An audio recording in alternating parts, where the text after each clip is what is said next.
Well, that's everyone, huh? Speaking of which, it was pretty smart of you to think of hiding here.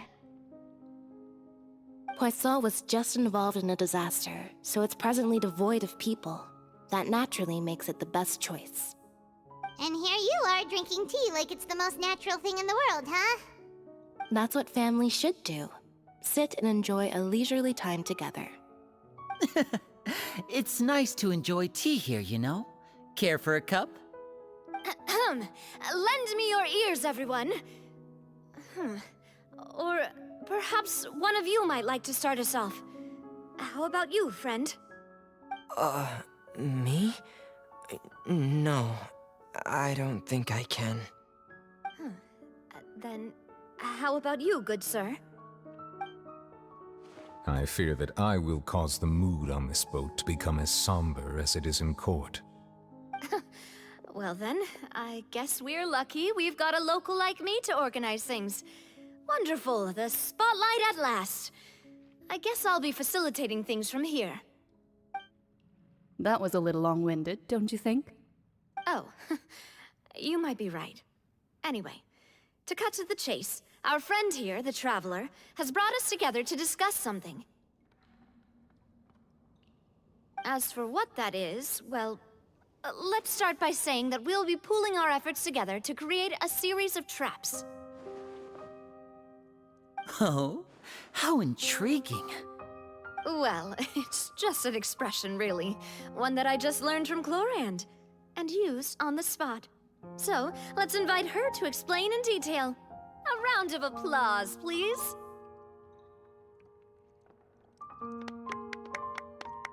Huh? Didn't you say that you would be facilitating this? Oh, come now. Your work doesn't involve much public speaking, right? This is a good chance to practice. You might even pick up some fancy oratory tricks to impress your boss with in the future. I see. And what does my boss say? He is glad that you consider him your boss. Do go on.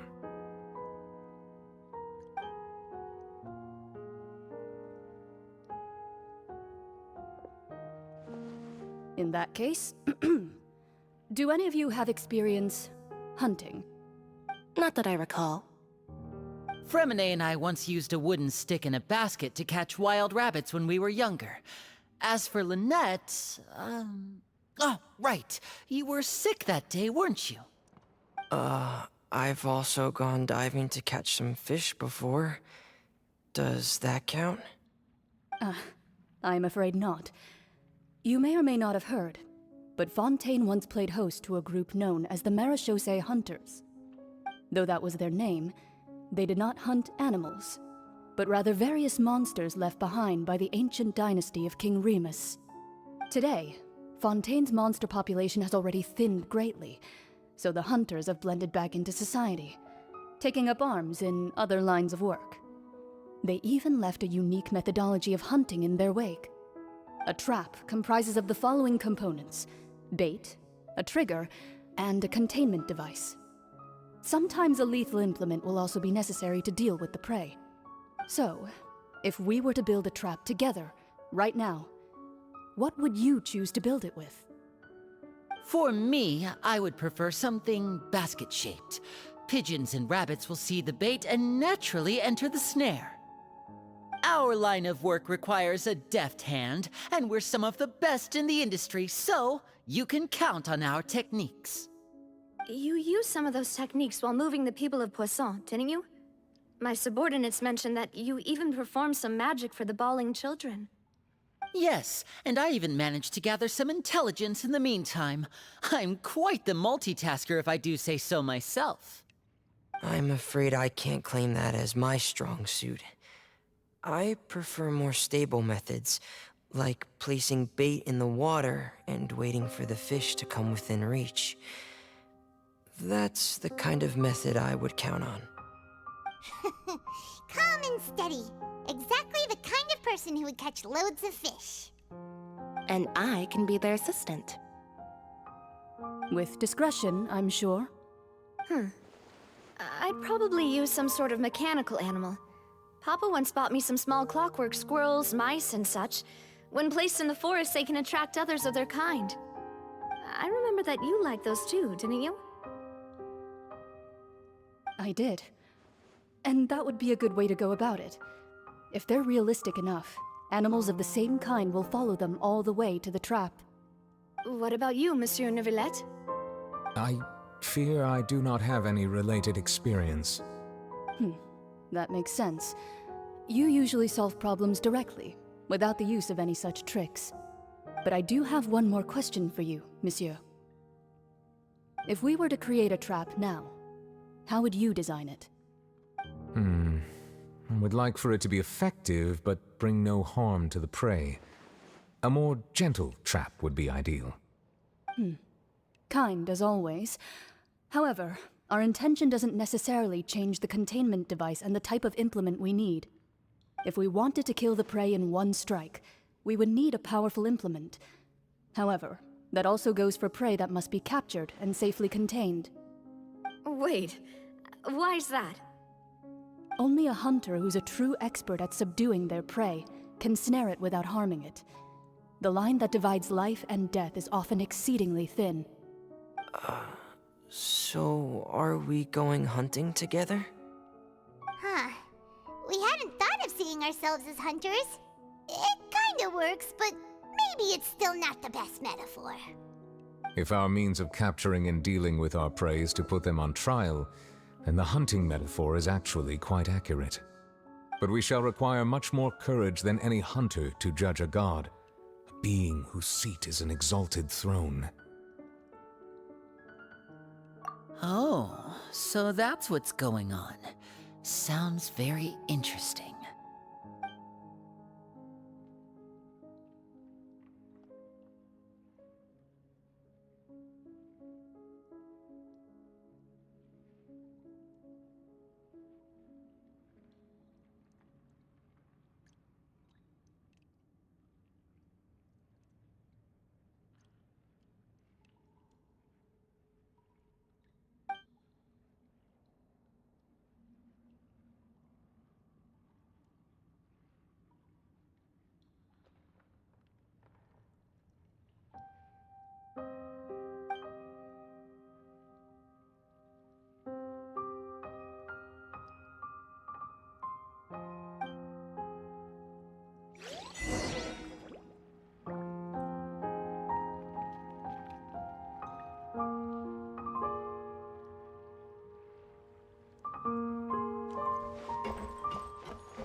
It's been a tough few days, hasn't it?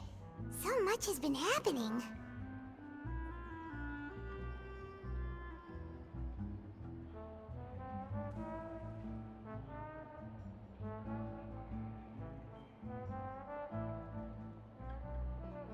Paimon didn't think the meetings would go on for so long, but everyone seemed pretty fired up, huh? Paimon thought they'd be at least a little frightened. Well, Fremine was, now that Paimon thinks about it, but everyone else just looked a little surprised.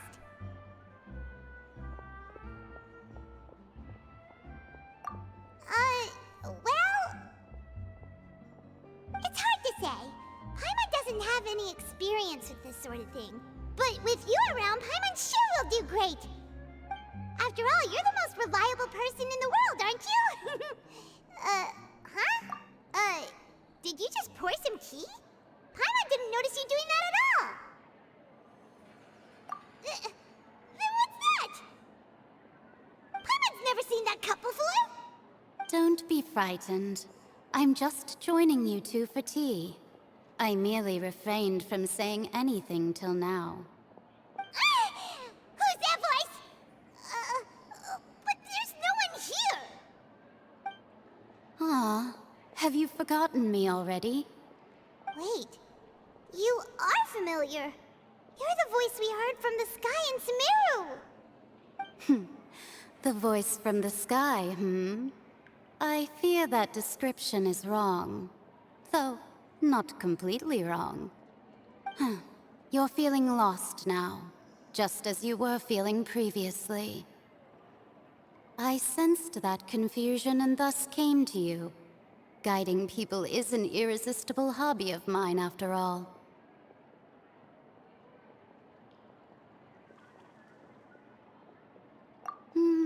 Consider me a passerby, just accepting a commission from my friend's disciple on a whim.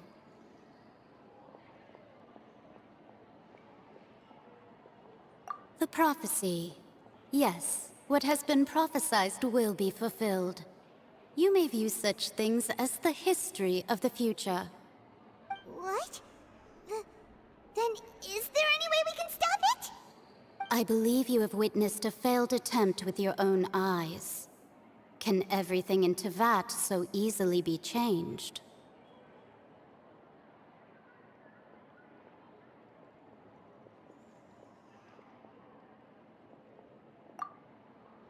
Ah, so you've caught on.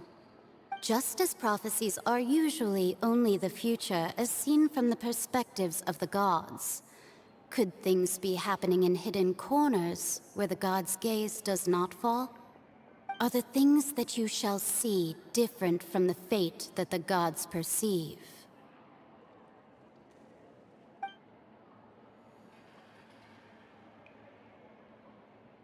What is she talking about? It all sounds really impressive and important and stuff, but it also sounds kind of scary.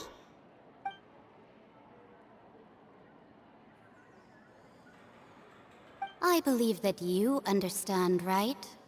Some things are insignificant, but others you must reach out to change. Ultimately, fate shall serve as your only guide, no matter what will happen in Teyvat's future. All you need to do is to play your part. This was good tea, by the way. Thank you for your hospitality. Well, that'll be all for today. The voice. It's gone.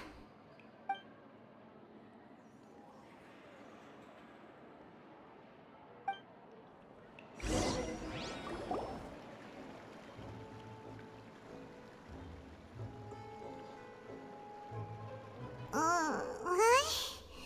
I want to hear someone talking. All right, coming.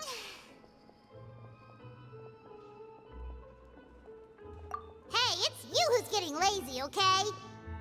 Well, I see I've walked in on some lively banter.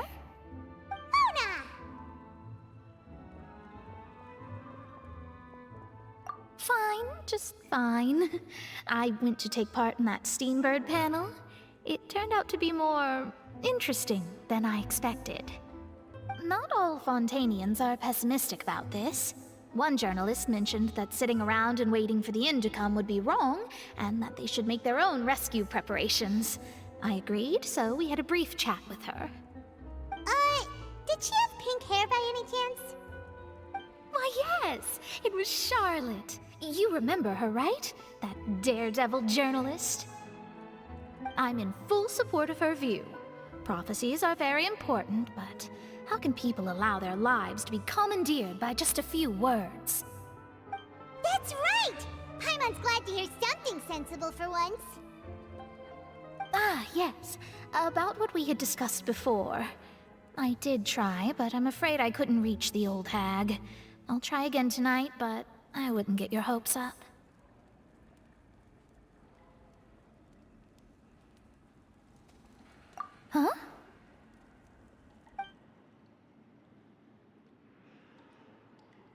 Goodness gracious. Are you serious?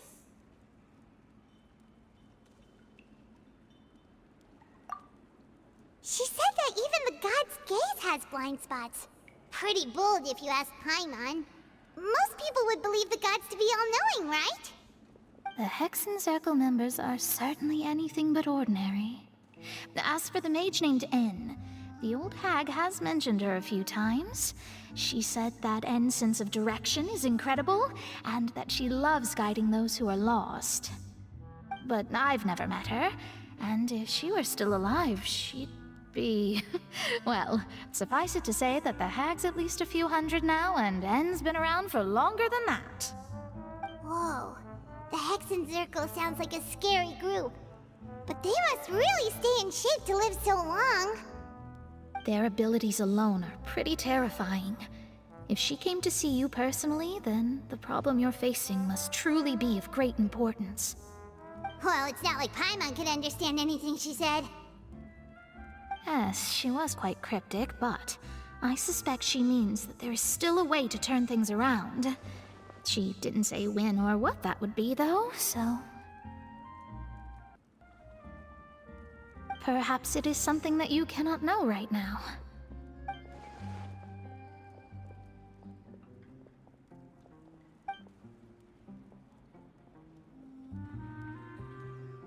Traveler, Paimon, are you two all right? Oh, we're fine. We're just a little down right now. It kind of feels like the end is coming, you know? I see. I feel that same sense of desperation, too. I guess you could consider me someone who has often witnessed fate. So far as I have seen, it cannot be swayed. But even so, I still hope for, and believe in, miracles. Astrology is eternal and rational, but fate may not be. It is cruel, but it can also be beautiful. Perhaps that's what En was trying to tell you. Not to lose heart, and to believe that what you are seeing playing out before you is not yet set in stone. I did originally think of steering clear of all this, but I couldn't. Even if this is all futile, I still wish to help everyone. If we don't struggle to the last, then how can we face the end when it comes? Huh. You do have a point. There I go, talking about astrological principles again. Sorry about that. The moment I start talking about work-related stuff... I need to get going.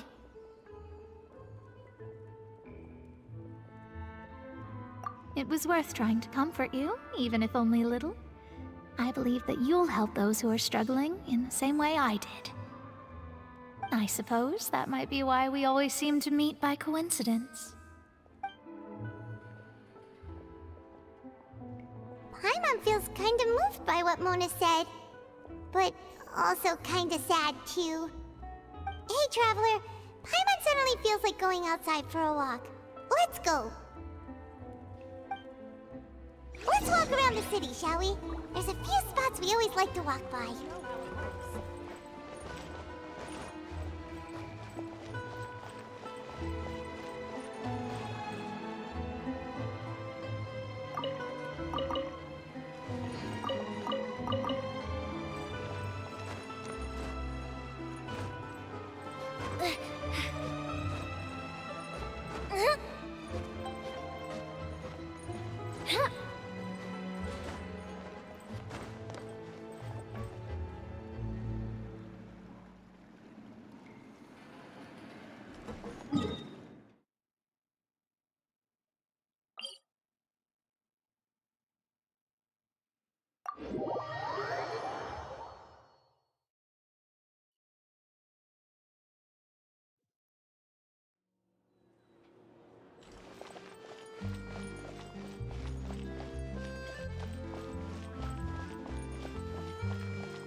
Huh? Our names are written in this newspaper. What's going on? Let Paimon see! The underwater stronghold, the Fortress of Meripede, has continued in its noble autonomy, but that does not mean that others cannot interact with it. My recent attempts to enter the fortress bore little fruit. Huh. Guess Charlotte still hasn't given up on that. Thus, did an Outlander friend become the focus of this report? A blonde adventurer with their white fairy legends trailing in their wake. It is said that this mysterious traveler once visited the underwater fortress. So while the fortress's interior remains a mystery behind closed doors, do not fear, for the tales of the traveler contain surprises in spades. Journalist Charlotte's biggest scoop yet, the Traveler's Trail, World Walker. Huh. Charlotte took so many awesome photos of us and we never even noticed her. She hasn't been able to get a hold of anything at the fortress, so since we're easier to find, she's using us as the subject matter instead? Ugh, seriously? Well, fine. Those headlines and photos do look cool, so Paimon will forgive her this time.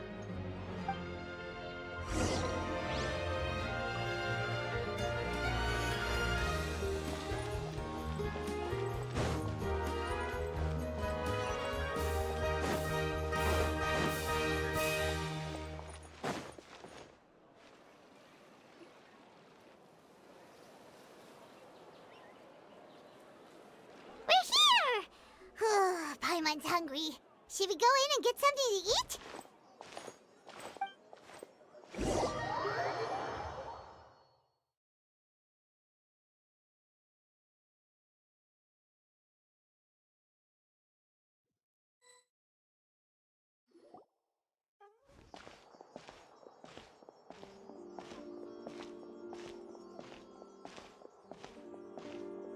Hey, quick! Look! That's the limited edition only 16 slices a day cake!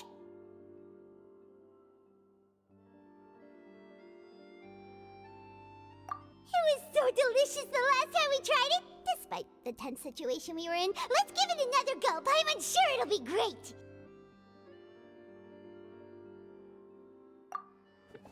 One slice of cake, please. Someone showed up after all.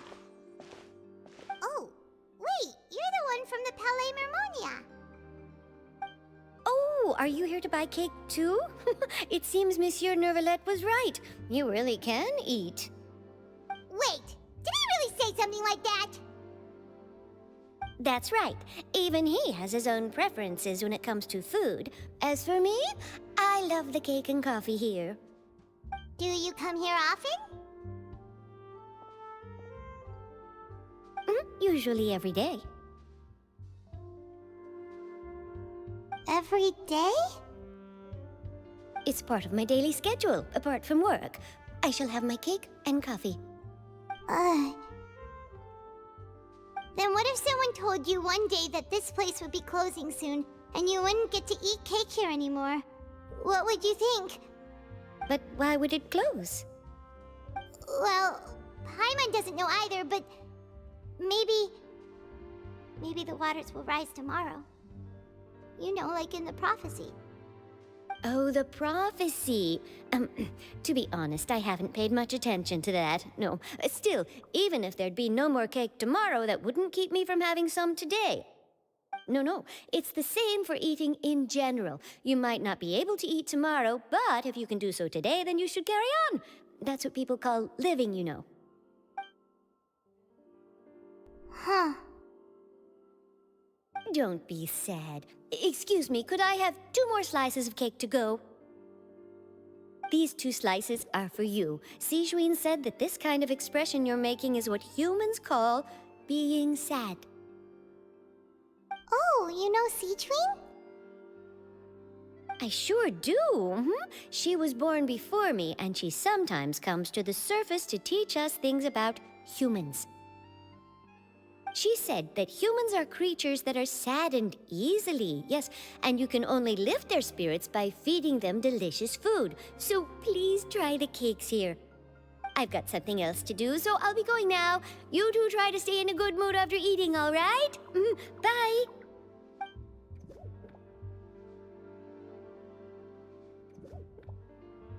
And there she goes. Alright, let's dig in. Paimon's sure this cake will be delicious.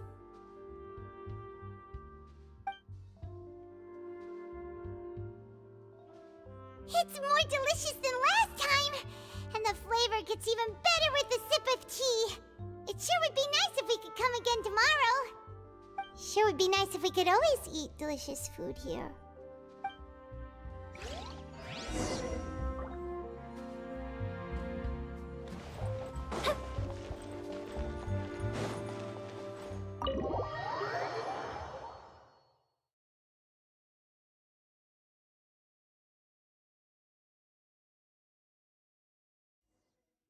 Oh, we're near the Steambird office. Let's go look for Charlotte and have a chat.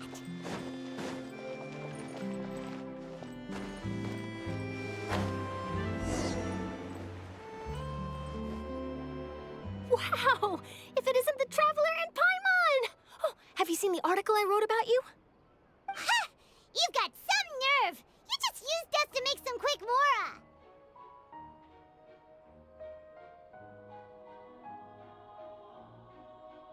Oh, you needn't worry about that. I heard that you were in Poisson some time back, so I sent you a letter to discuss just that. It appears you didn't receive it, though. It's all right, though. I've set aside the amount intended for you. I've even set the table with some food. Really? Oh, you're the best! You're almost a little too easy to win over, Paimon. If I were a journalist with ulterior motives, you'd be in trouble now, you know. Oh, Paimon knows you're not like that. Still, what brings you here all of a sudden? Were you looking for me? When Mona mentioned you, we thought of coming to see you at work. I see! It seems you've already bumped into Mona here in Fontaine. So she mentioned me? What did she say? She said that you're a real daredevil of a journalist. Nice. In which case, can this daredevil journalist dare to request an exclusive interview with the legendary Traveler and Paimon? Huh? So your article in the paper today doesn't count? Oh, of course it doesn't. That was more like live photography. What I'd like to do is dive deeper and ask you to talk about the things you've seen and experienced.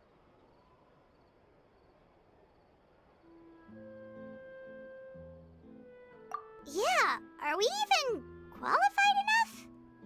Why not? If I say you're worth an interview, then you're worth it. But not right now, of course. I'll need a few days to prepare.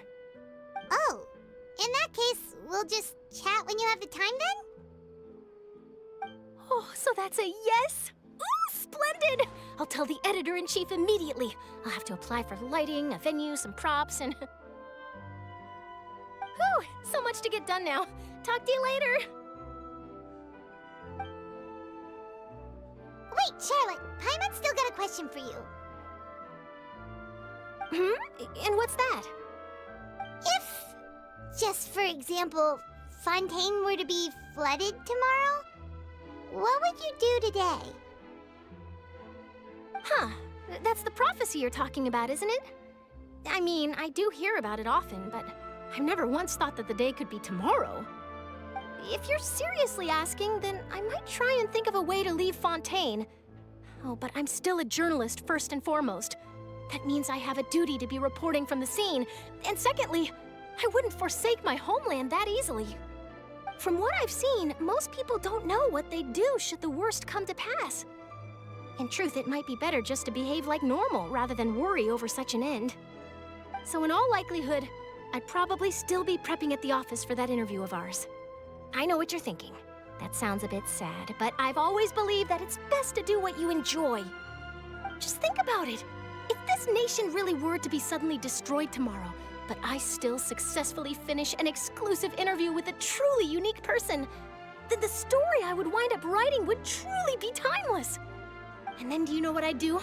Well, I'd write that story, send it for printing, and use messenger pigeons to get copies out to the various nations as soon as possible. I'm not a dreamer, nor am I a workaholic, but I do love my job, and I'd be proud of leaving such an article behind. I guess you could say that I was born to be a journalist. But anyway, that's my answer.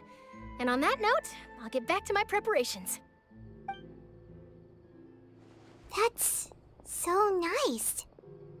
All of a sudden, Paimon actually kinda envies her. Anyway, let's go and take a look at the sea, shall we?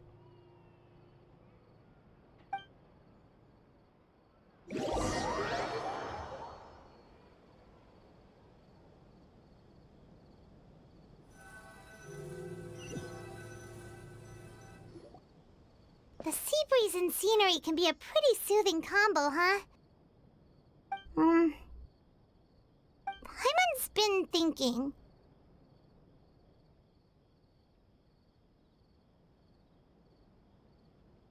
If it wasn't Fontaine, but all of Tevat that would be destroyed tomorrow, where would we go and what would we do? No, Paimon should ask, if you could choose, what would you like to do?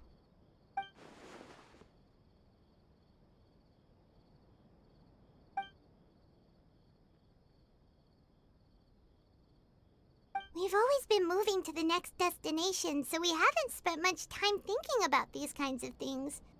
We didn't have to either, with us always being on the road and whatnot.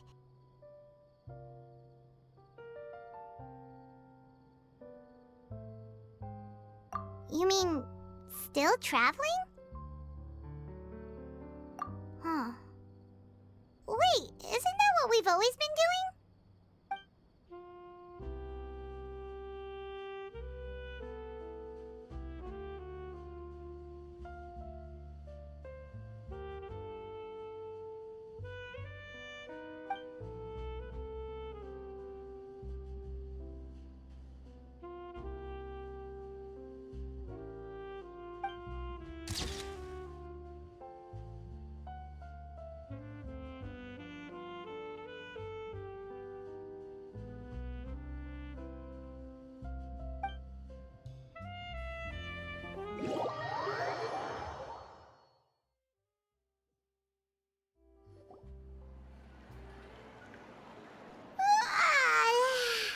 Feels like you'll grow mold if you stay here long enough.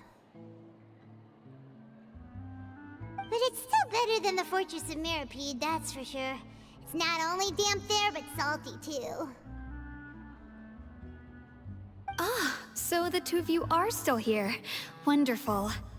Oh, you're from the Palais Mermonia, aren't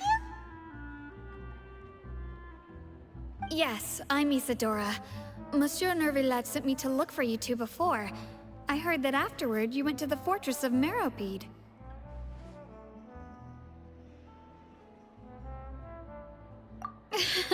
Not at all. I'm well aware that you're friends of his. Actually, I'm here to pass along a message from him.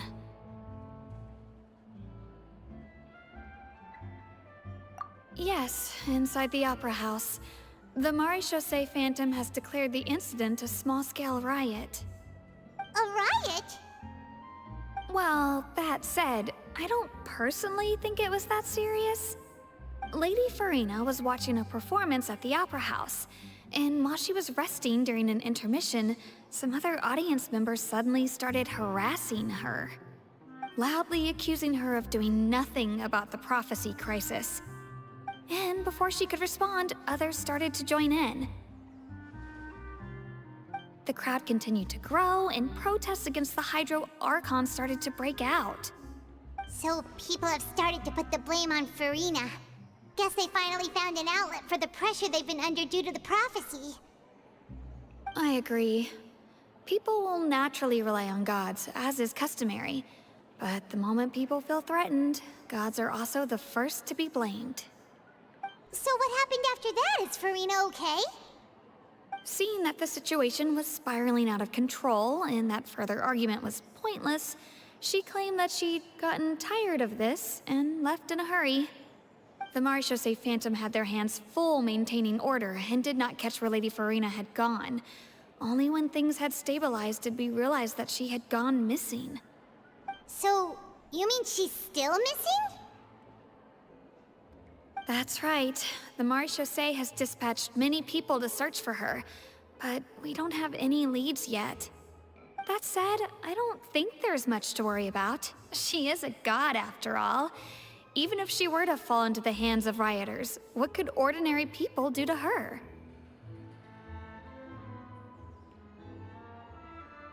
Good. Monsieur Nervillet sent me to tell you about the situation, but he didn't say anything else. Don't worry, this is more than enough to go on. Thanks for keeping us informed. Ah, is that so? Well, all right then. In that case, you two take care.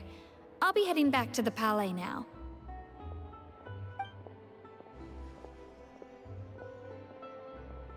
Well, sounds like we should hurry over to Poisson then.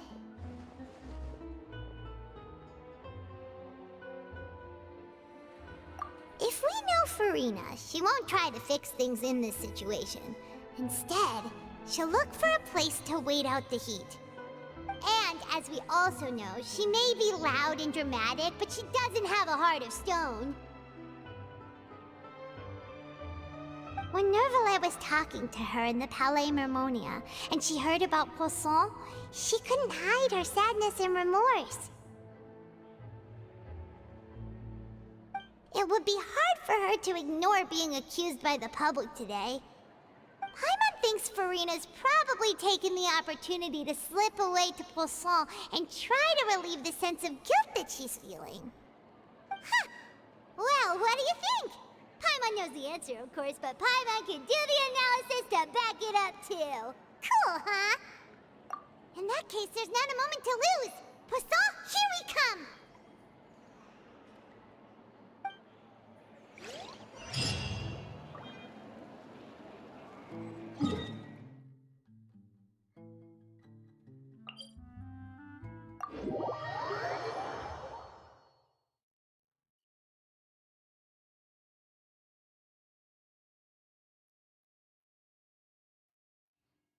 This place looks deserted.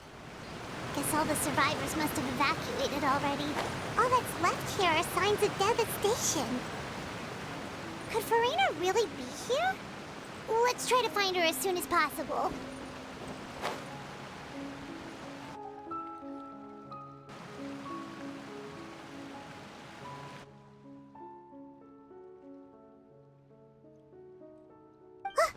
That's Furina, right over there.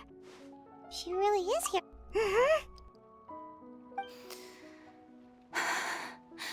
Should I just give up? This is all meaningless. What was meant to happen did happen after all. Everyone's dead. I'm sorry. I am so sorry. Give up, Furina. There's no point in holding out. I'm sorry. But what can I even do other than to repeat meaningless apologies over and over?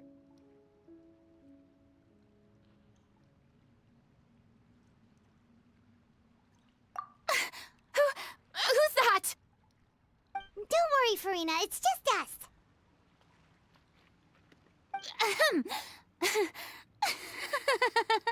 So it is you, blonde traveler from another land. Why, I almost thought you were someone from that mob of my ignorant subjects. Come to kneel and beg for my forgiveness. Furina, you were crying just now, weren't you? The tear stains on your face are obvious. What do you mean, tear stains? Oh, I remember. The show at the Opera House earlier this morning was so moving. I'm still trying to process it. Who did that uncivilized rabble think they were, disturbing my enjoyment of the arts? They even dare to tout their Archon. I must teach them a lesson. I can just imagine their twisted and frustrated faces once they realize that I'm nowhere to be found. Oh, and I'm sure Neuvillette and those people from the Maréchaussée Phantom are freaking out right next to them, too.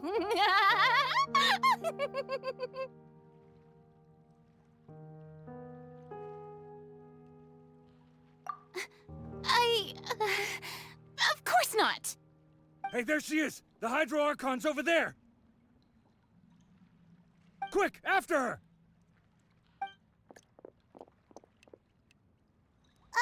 Furina, those people seem to be after you. They are? They're just some rabid fans who want to cut the line because they haven't been able to meet me in person, aren't they? That's against the rules. I can't let them get their way. Furina just ran off! Quick, we have to catch up with her!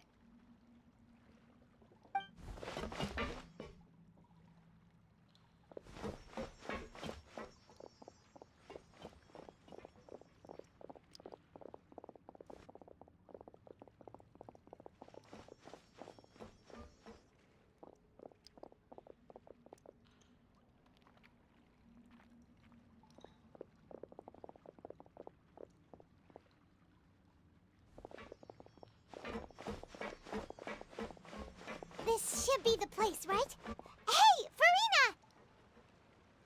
There's a good hiding spot over here. Quick, come to Paimon before the rest of them catch up to you. What is this place? Hurry, they're almost here. Fine. I suppose haste is warranted. Lead the way.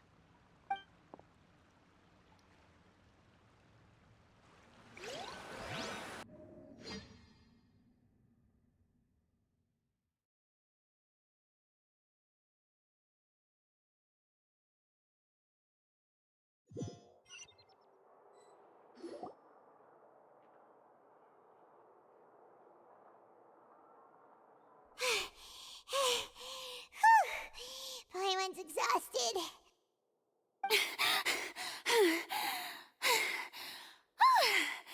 I'm so tired. I totally thought they had caught me. No, I mean, I merely gave in to the sheer enthusiasm they displayed. You're right. Yep, that's a good girl.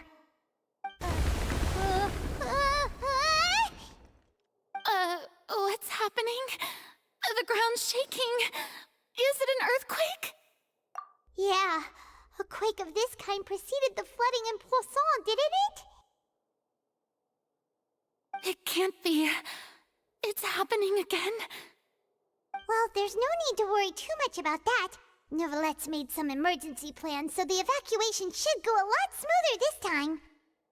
Yeah, I hope you're right. But the people of Poisson, they've already...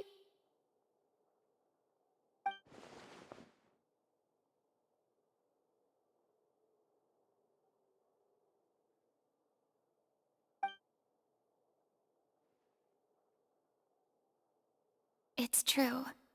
I've been investigating the prophecy for hundreds of years. I once had informants all over Tevat, searching for clues and feeding information back to me. I've tried all kinds of ways, too, to hold back the sea. Anything to keep the coastline from advancing. But all my efforts proved to be futile in the end. Really, the truth has been clear to me for a very long time. We cannot make an enemy of the divine. No matter what we do, the will of the heavenly principles will have its way, and the prophecy shall be fulfilled.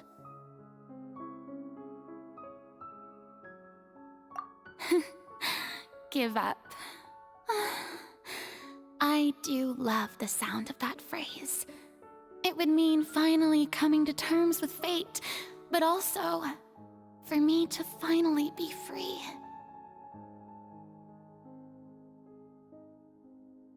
Indeed, I've thought about giving up so many times, especially after we almost lost Poisson. Fate is really unreasonable, isn't it?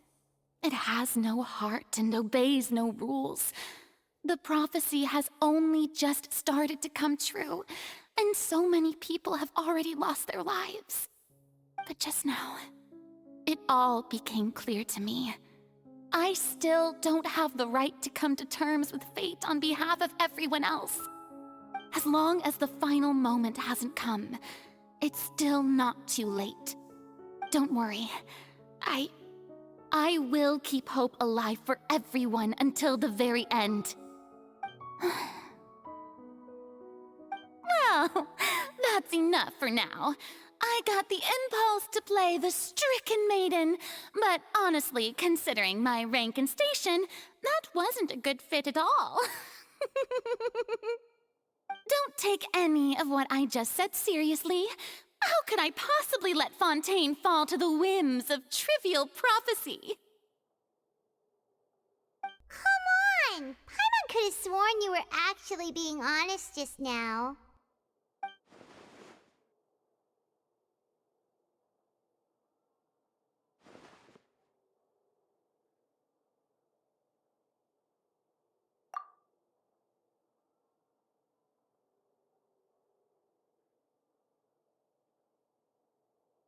Share my burden.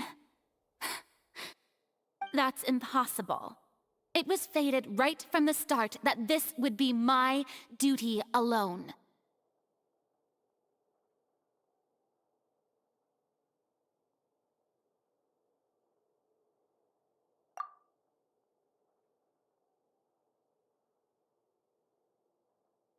A witness. Yes, I've heard that you came to Tevat from beyond the stars, yes.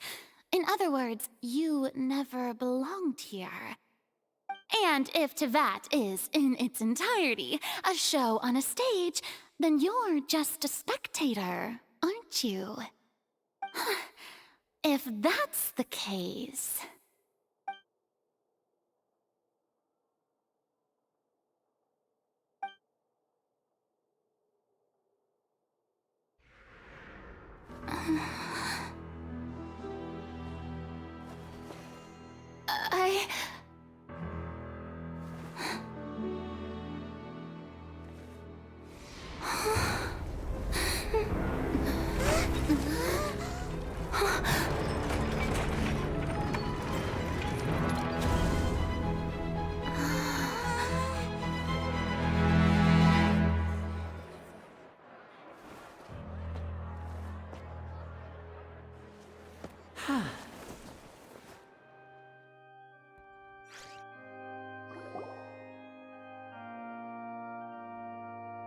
Ladies and gentlemen, this concludes my opening performance.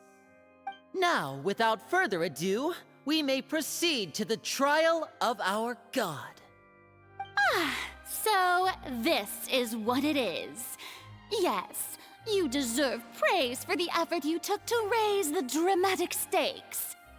Do not forget, however, that I am Focalor, the god of justice, the embodiment of justice itself. Does it not strike you as even the least bit absurd to bring the very concept of justice to trial? May I interpret these words as your refusal to stand trial? In that case, you will have the opportunity to defend your honor through a duel.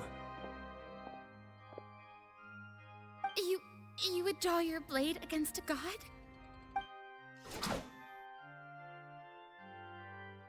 I see. It seems like you have made up your mind.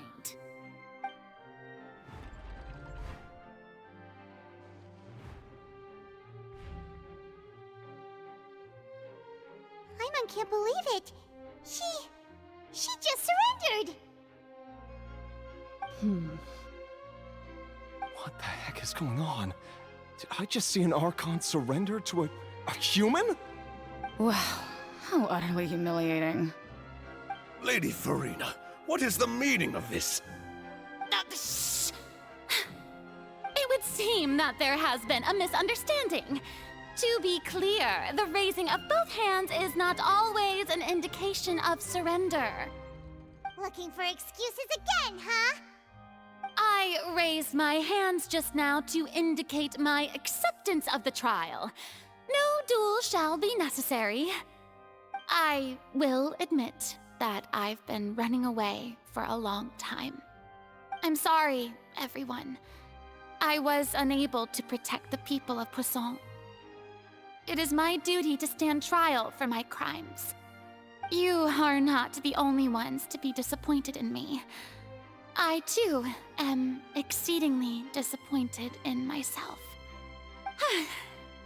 But now, it is time for the Hydro Archon to show you her courage and resolve. I, Furina, will use this trial to show the world the true meaning of justice! This time, I will protect you. Applaud and rejoice! One of the most outrageous and fantastical arcs known to the opera epiclese is now unfolding before your eyes. Mark my words, this shall be one of the most exhilarating and brilliant shows ever to grace the stage of Fontaine! The trial of the Hydro Archon, Focalor, will now begin! Woohoo! Oh, now we're making history! Why does it feel like Furina just took over the whole thing? Like, come on! Didn't she just get forced to stand trial for her crimes?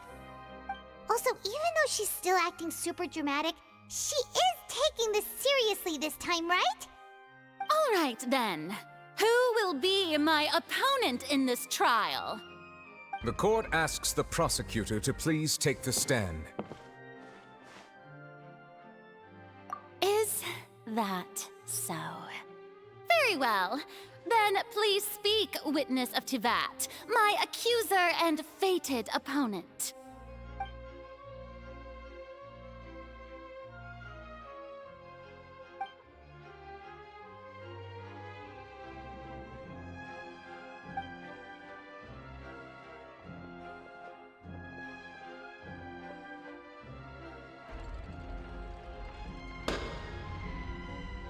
Also, please allow me to ask, as a final question before the trial begins.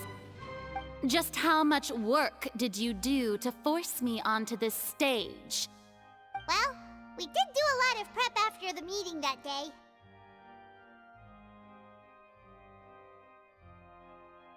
I can go over the tasks assigned to the Spina di Rosula, since they were rather straightforward and easy. Navia, the president of the Spina di Rosula. Most of the people who participated in the disturbance this morning were my subordinates. They changed into plain clothes and came to the Opera House as regular audience members, waiting for the perfect opportunity to incite insurrection against you. The people's resentment against their Archon has been building as more and more of the prophecy is fulfilled. A spark was all we needed to turn smoldering anger into a flame. Moreover, according to our understanding and analysis of you, when something like that occurred, you would likely flee the scene and head to Poisson by yourself. So, we arranged for a second group to lie in wait there. So, you mean, the ones who scoured the settlement for me were also from the Spina? And their goal was to force you to step into the giant magic box so you may personally participate in the greatest magic performance in all of Fontainian history. That's right. That house was a magic box, rather than someone's residence. As the super ultimate version of the setup that I used when I first performed at the Opera Epiclese, the volume of the box was increased by a whole order of magnitude, and the distance it traversed was the entire gap between Poisson and Aranias. Its cargo, of course, was an Archon instead of a human. My thanks, Furina. Without your help, we could never have pulled off such an extraordinary performance. You're welcome?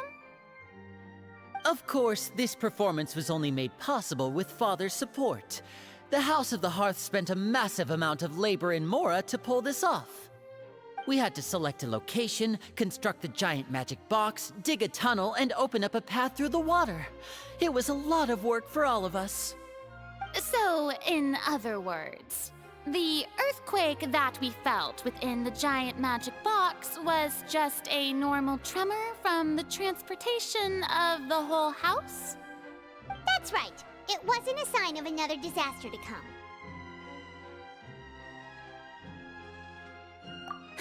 Then, I can guess Nervilette and Cloran's parts. You gathered a crowd, prepared a stage, and made sure that the champion duelist would be immediately ready for a fight. Also that as soon as I appeared on the stage, the trial may commence without a hitch. Am I right? Yes, that is correct. Well, Clorand, I must commend you for your courage. Only the most outstanding champion duelist in all of Fontaine would accept a duel with an Archon without flinching. Thank you. As for you, Traveler, I suppose your role was to keep me distracted with conversation once you found me in Poisson. You'd make sure that I didn't notice anything amiss before revealing yourself as my prosecutor once we'd arrived onto the stage. Oh?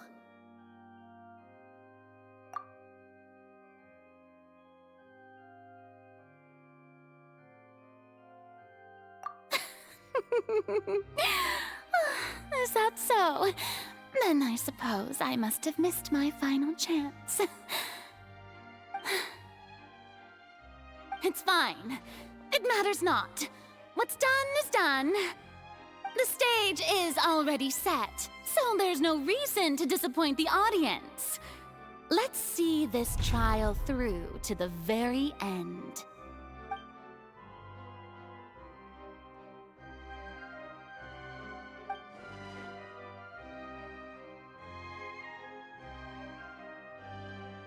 Madam Prosecutor, please allow me to pass this along.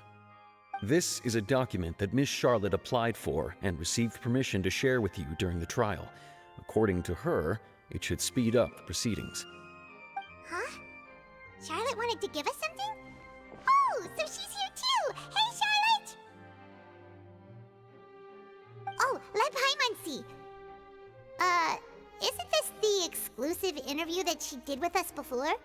So she's already finished it, huh? Wait, then that means this document is a perfect timeline of everything that's happened ever since we stepped foot in Fontaine! So in other words, we can refer to this anthology of evidence every time we want to use something from our journey as evidence for an argument!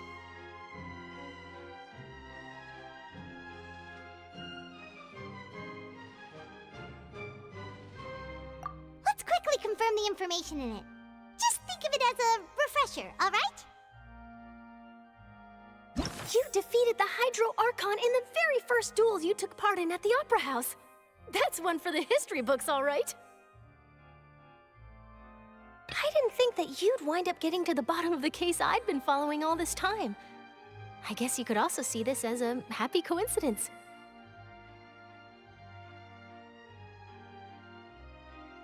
This is the first time Monsieur Nervilette had a difference of opinion with the Oratrice.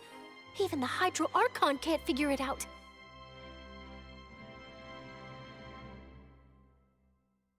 A Fatui Harbinger. She's an extraordinary person.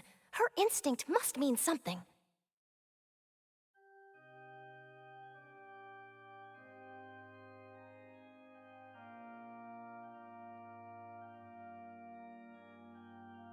According to Monsieur Nervilette, both Child and that whale should have been in the primordial sea at that time.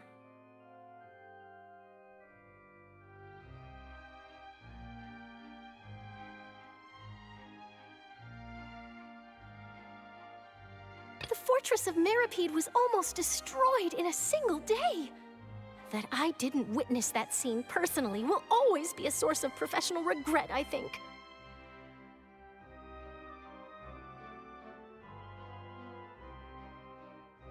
I nearly lost my awesome friend Navia. To be honest, that still gives me shivers.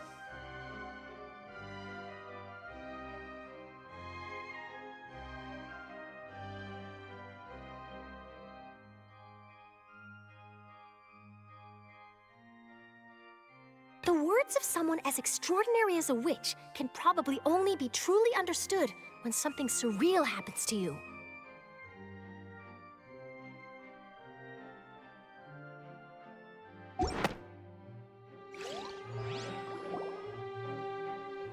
The prosecution and the defense are both in position. The trial shall now begin. Oh, come on, Nervylette. There's no need to repeat all the unimportant legalese. Just fast forward to the part where the prosecution lays out my offenses. As the defendant and the lead actress of this performance, I still haven't even been informed of my supposed guilt in all of this. Of course, it is only natural for humans to struggle to understand the actions of a god. However, you will need more than that to convict me of a crime. That's true, but my charge here is unrelated to your conduct as an Archon. Instead, I would like to charge you as a fraud who's never been the Archon in the first place. Wait, what was that? Lady Furina's a fraud? Hey, I came here thinking that we were going to try the Hydro Archon for forsaking her duty, but did I hear that right? She's not our Archon at all? Charge accepted. Lady Furina, do you plead guilty to the charge?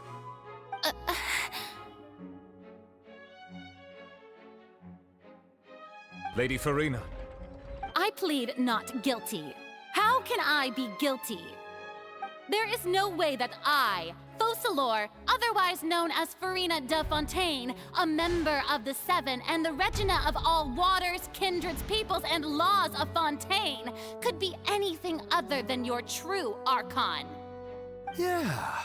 Even though Lady Furina can be rather eccentric, isn't it going too far to doubt her very identity? Yeah, I've never questioned her identity either. Sure, Lady Furina can be super irresponsible, but what grounds does that prosecutor have to make such a huge claim? I have cause to believe that common sense will prevail in this case. Many of the members of the audience have known me as the Hydro Archon ever since they were born. There would be no fooling their memory. See? Even the Oratrice has decided to show me its favor. Are you sure you want to commit to a charge that will never be upheld? If you wish to drop the case, I can promise you as the God of Justice that you will not have to face trial for making a false accusation.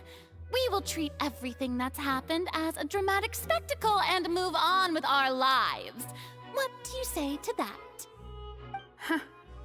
An argument with near impossible odds, huh?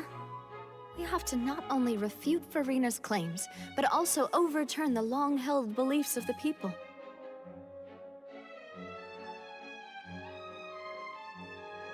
Well, I tried to give you the chance to surrender. If you must persist, then let me ask. If you believe I'm not the Archon, then what manner of being do you think I am? And if I was not the Archon, then how did I manage to live for over 500 years?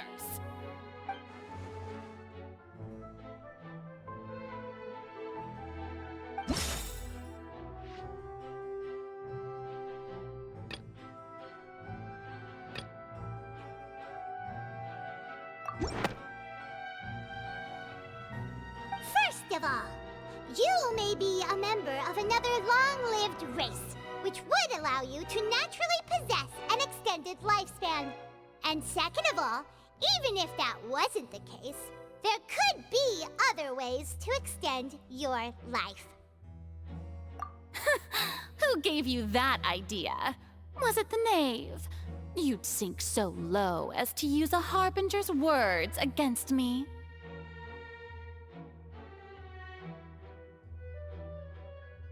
A curse? I once thought it possible that the aura of an Archon might naturally resemble a type of curse. But in light of this claim, perhaps what I sensed was not your divinity, but a curse after all. You sensed it too, huh, Nervlet?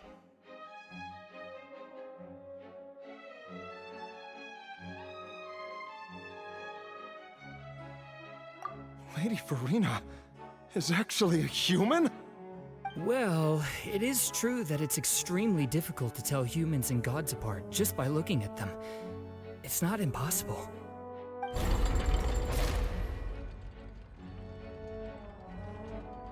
Well, don't start celebrating too early now. Even if I have been carrying a curse like you said, how does that prove that I am merely a human being? Besides, everyone knows that the main difference between a human and a god is the possession of authority. Gods can do what humans cannot. That's why they're worshipped as gods. For centuries, manifestations of my authority have served the nation of Fontaine. One need only to turn their eyes towards the Oratrice Mécanique d'Analyse Cardinal in this very opera house, or consider the indemnitium that is used in every aspect of life.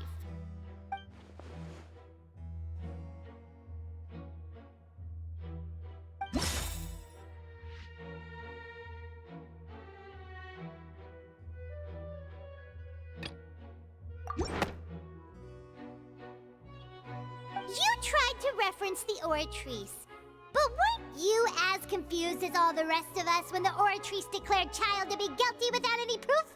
Otherwise, you should have come up with a good explanation for that by now. Didn't I make myself clear at the time? The decisions of the gods are naturally difficult for humans to comprehend. There is no need to provide an explanation. Lady Furina, I believe a reminder of your current circumstances is in order. While the court is in session, the principles of justice and the law must come before all else. While you are an Archon, you are also first and foremost the defendant in this trial. You will prove yourself unable to defend against the prosecution's charges if you continue to withhold vital information against the rules of the court. I never thought you'd use that kind of rhetoric against me. That was no trick of rhetoric, Lady Furina. I've merely reiterated the rules of the court. Rules that all should respect and follow. So, you neither knew why Child was declared guilty, nor did you understand the structure and operations of the Oratrice. Instead of having been created by you, the manifestations of authority you mentioned have been made by the real Hydro Archon, haven't they? The real Hydro Archon? Well, now you're really losing me. It is true that I did not know why the Oratrice gave out a guilty verdict that day. But the Oratrice handed out that verdict unilaterally, and it has been operating independently ever since it was first created. You can't argue that just because a divine creation is flawed, that the god behind it must also be no god at all. She's still throwing out all kinds of excuses. Seems like she's confident that we won't be able to produce proof that she has no power over the Oratrice.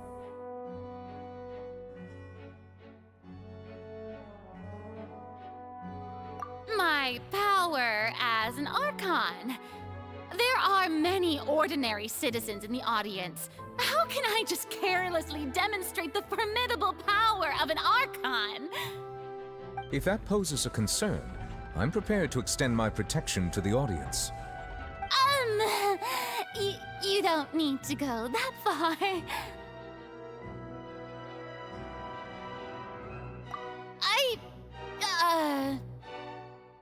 Aren't you the Hydro Archon?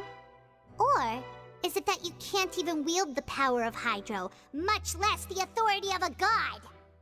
Indemnitium! Yes! It's all because of Indemnitium! All Archons derive their power from the faith of the people, and I've converted the people's faith in justice into Indemnitium! Thus did I give up all of my divine power to provide everyone with energy for their daily lives. Have you ever seen a more magnanimous god? Isn't that a huge stretch? Yeah, no matter how generous an Archon can be, how could they give up all their power? Can a god with no power even still be called a god? It seems like nobody's buying Furina's excuse. Hey, come now, everyone! Please don't stare at me as if I was a liar! I'm I'm still the same Furina you knew, right? The one that you loved. Shouldn't you want to believe in me? Please? You've got to believe me. If what the prosecutor said is true, she really has committed a grave offense. Did she deceive all of us? And all of our parents and grandparents too? And all of our ancestors? Ever since they were born? Enough! That's enough. Tell me then, if I'm not the real Hydro Archon, then who is? If you have no evidence of another Hydro Archon's existence, nor can you find anyone who can back up their claim to be such, then what grounds have you to say that I'm not actually the real deal? Wow, she came up with yet another argument. How can we refute her now? Seems like she really doesn't want to give up.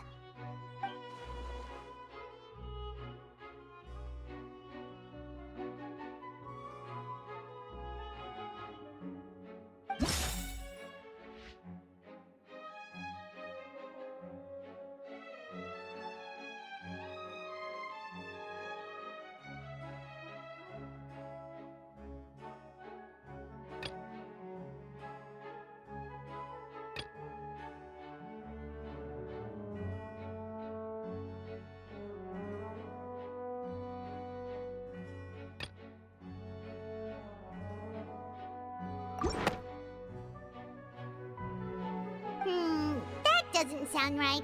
Paimon doesn't think this clue can be used as compelling evidence to build our case.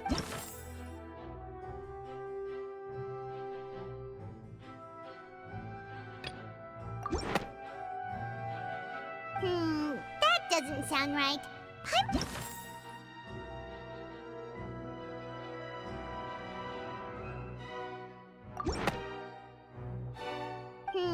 That does...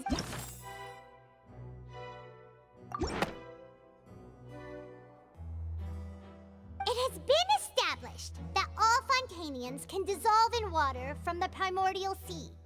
And that means...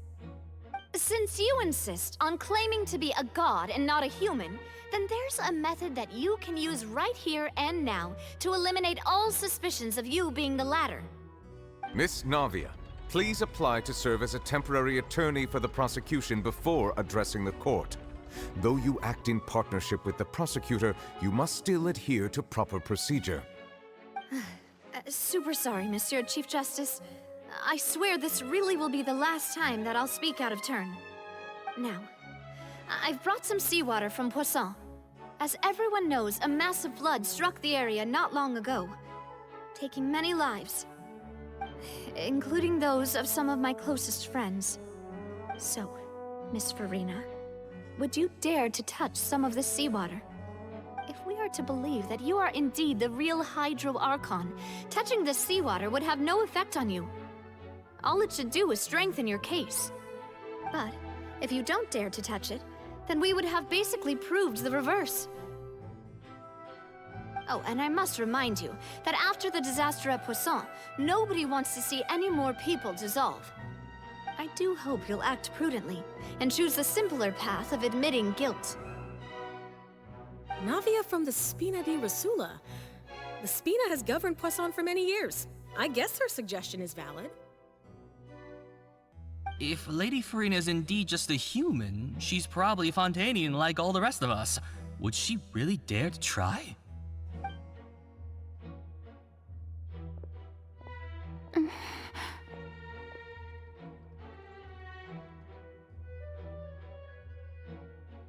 Lady Furina, this test has been unilaterally proposed by the prosecution. As it falls outside the realm of standard court proceedings, you possess the right to decline participation. Well, of course he had to tell her that. But refusing to participate is basically the same as a confession of guilt. She's just staring at the water without saying a single word. It really does seem like she's quite terrified of it. That could only mean... What's going on? Is she really planning to... That's not what we thought she would... Due to the inherent risk of the test, Lady Furina, you may...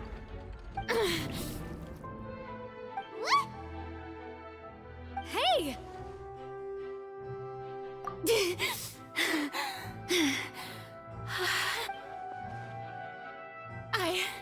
I'm fine! Look! Look at me, everyone! My hand is still here! I haven't been dissolved! Will you believe me now? I really am your Archon! I'm nothing like a normal human who would fall apart as soon as they touch this water! Really? Was this not the most obvious thing in the world? Miss Siegeween? If you are present, Miss Siegeween, please come forward and attend to the defendant. Siegeween?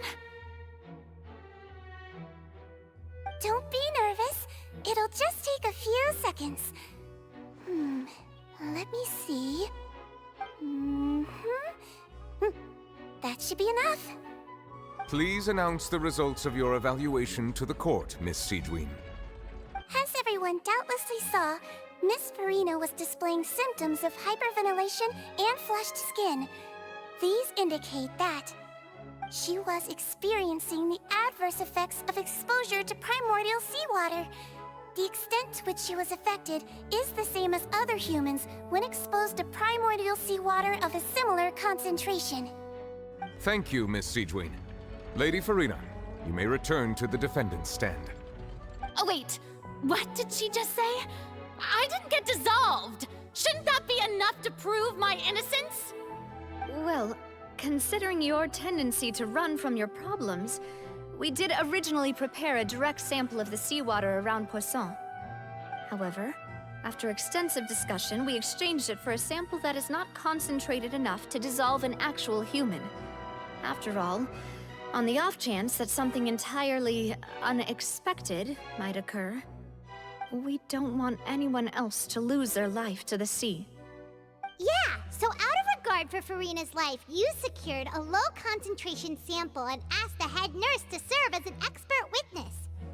It's a great thing that the direct sample wasn't actually used. Furina could have... I can't believe... you...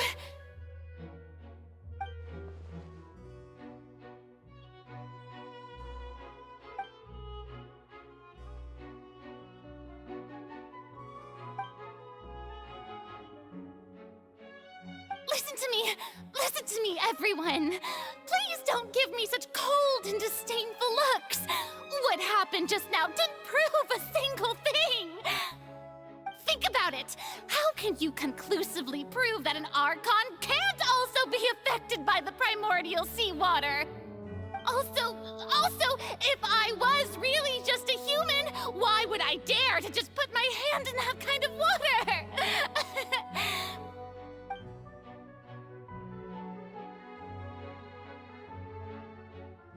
Please, everyone, anyone, just listen to me! I swear, I really am your Archon!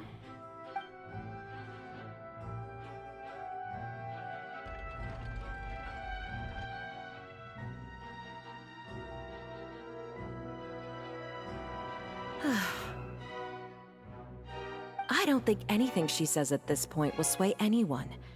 The odds are just too stacked against her now.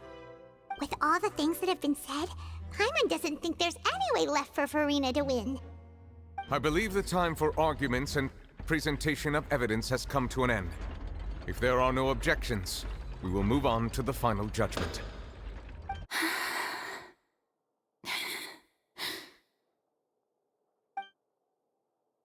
I don't think anything she says at this point will sway anyone. She's too stacked against her now.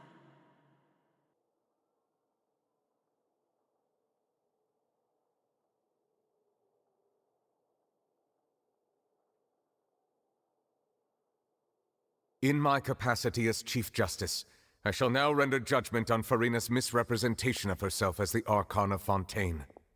As a human who knowingly deceived her fellow citizens, Furina is... guilty.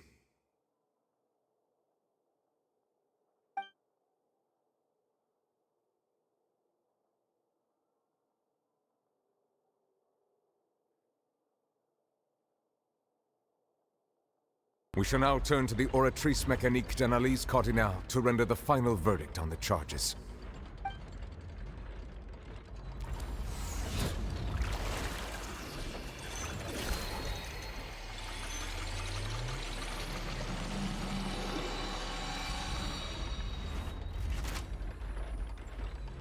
According to the judgment of the Oratrice Mécanique d'Analyse Cardinale, Furina is... Well, what's wrong? What's the Oratrice's verdict? No, the Oratrice also displays a guilty verdict. Isn't that correct then? However, the exact wording of the verdict is thus.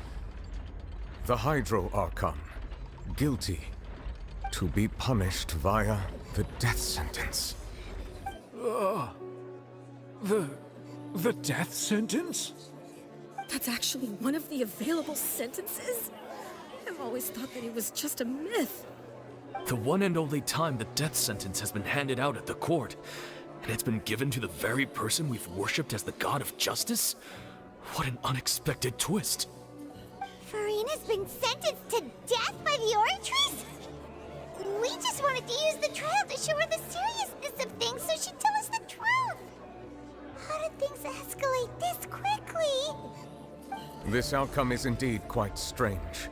According to Fontaine's current definitions of justice, as well as its recommendations for criminal sentences, is this sentence really appropriate for the crimes that have been committed? Yeah! Even Vacher wasn't sentenced to death by the Oratrice. You know, the real evil mastermind behind the serial disappearances case.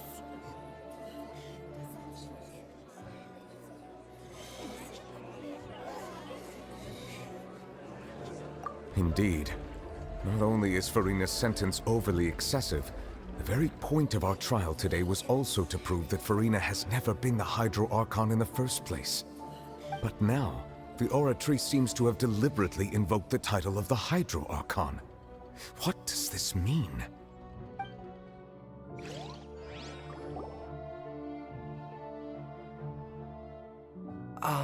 Excuse me, if I may interrupt.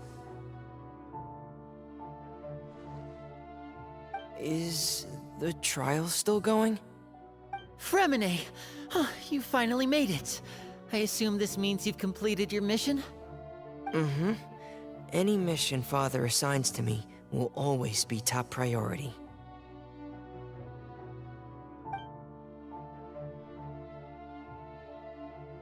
Is that the first prophecy slate?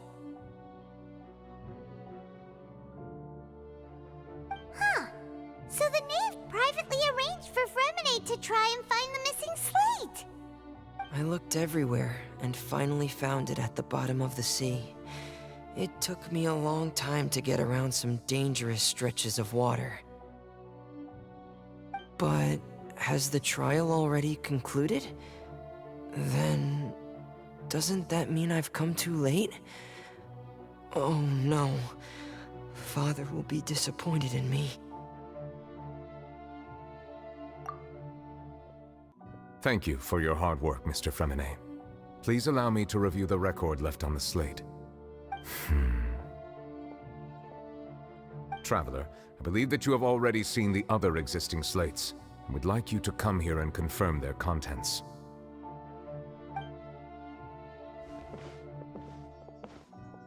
Huh? So what do you see? What is it?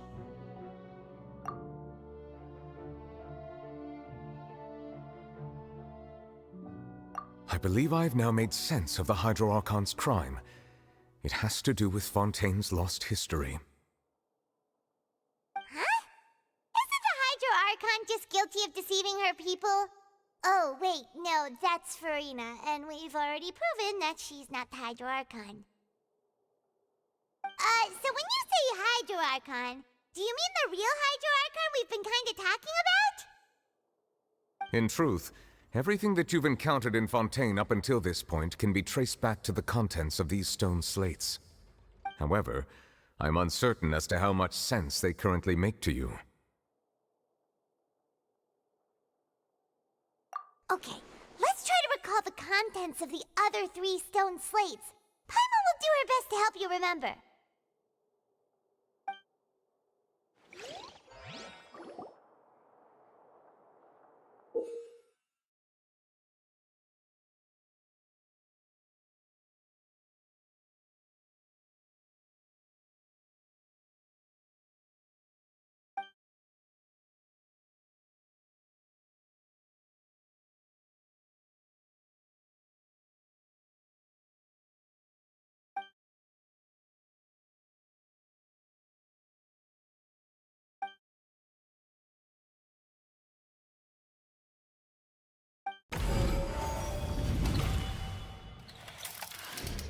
The first stone slate describes what you just said.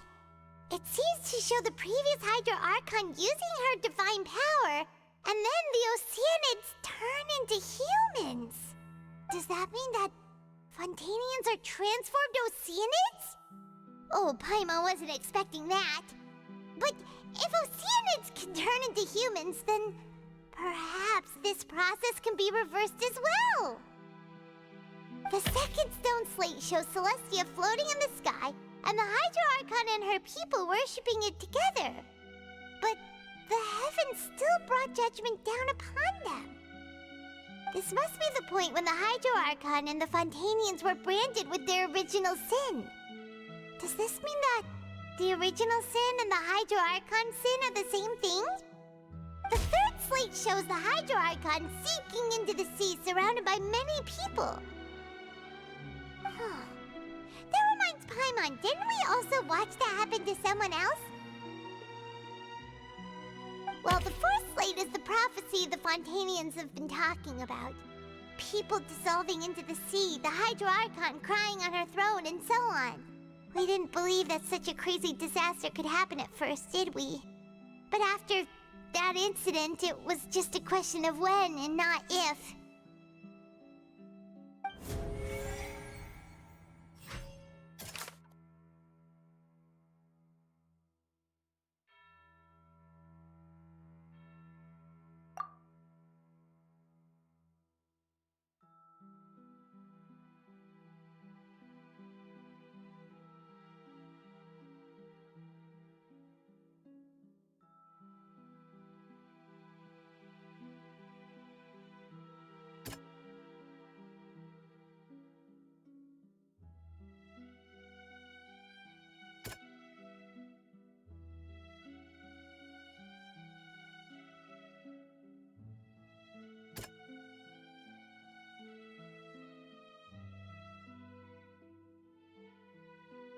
That doesn't sound quite right.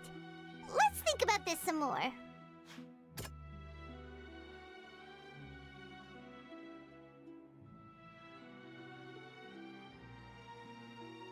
That doesn't sound... That doesn't sound quite right.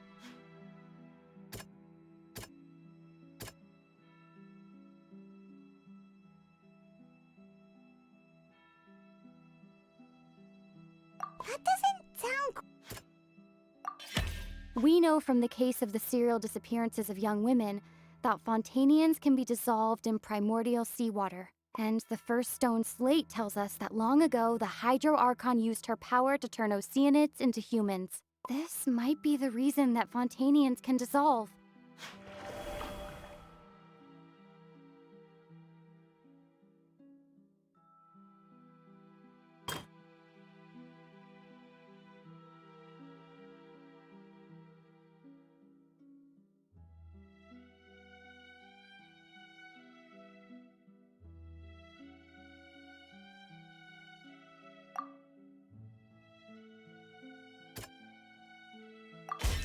Perhaps what is about to take place has all happened before. The true sin of the Hydro Archon that Nervilette mentioned, and the original sin cast down on the people of Fontaine by Celestia, as recorded on the stone slates.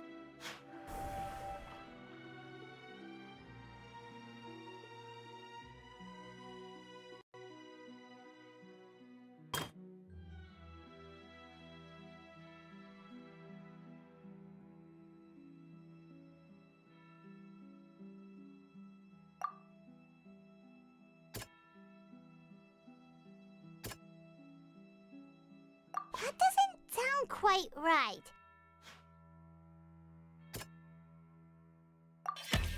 It's not as simple as falling into the sea. When Navia fell into the sea, her consciousness was subjected to judgment. The stone slates show the people gathered around the Hydro Archon in the sea.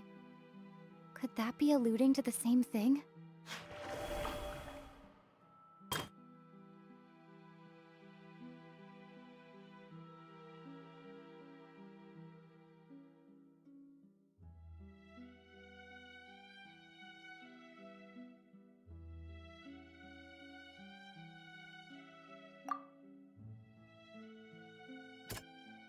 That doesn't sound quite...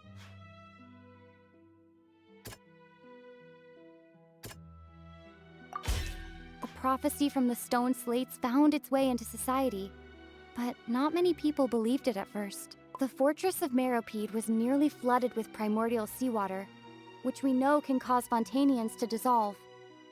It seems increasingly likely that the prophecy may come true. If we hadn't dealt with it in time, things could have gone very badly. They'll dissolve into the primordial sea but won't cease to exist. Their essence will flow in the seawater, converge, and take the form of an oceanid.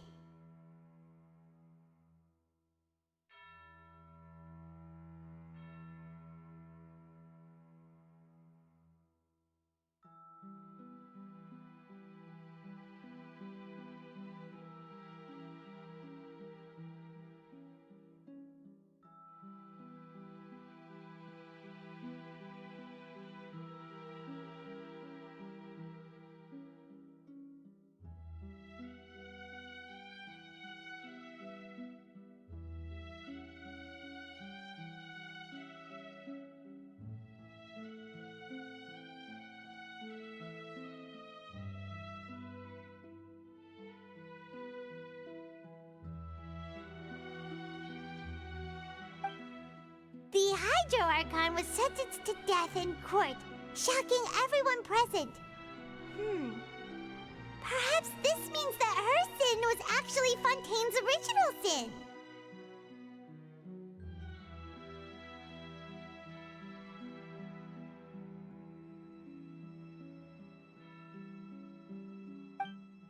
Navia fell into the water inside those ruins, and she nearly dissolved. She was surrounded by the people of Poisson in a court within her consciousness, and was forced to take part in a trial meant to make her stay.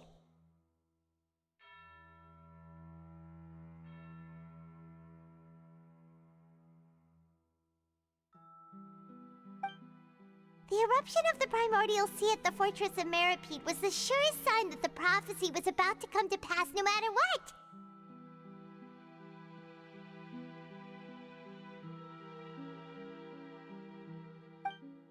The prophecy's contents can all be verified by recent events.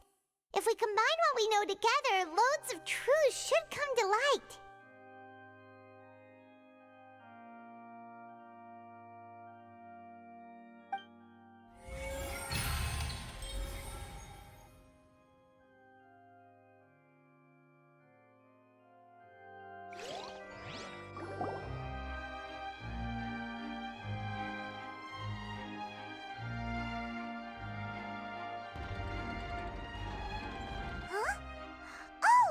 Gets it now, so that's how you can make sense of it. But then it feels like we're going to have to share some truly shocking revelations. Let's hear them. Incredible. Linny, did you hear that? We're not real humans. All Fontanians were originally created by the late previous Hydro Archon, with oceanids as their basis. The evidence for that can be found in how only Fontanians could dissolve in primordial seawater, and how all the girls Vacher dissolved were also turned into oceanids. Oh, and according to Navia, when she was about to get dissolved, she also saw everyone gathered around for a trial, all of them in the shape of oceanids. Indeed.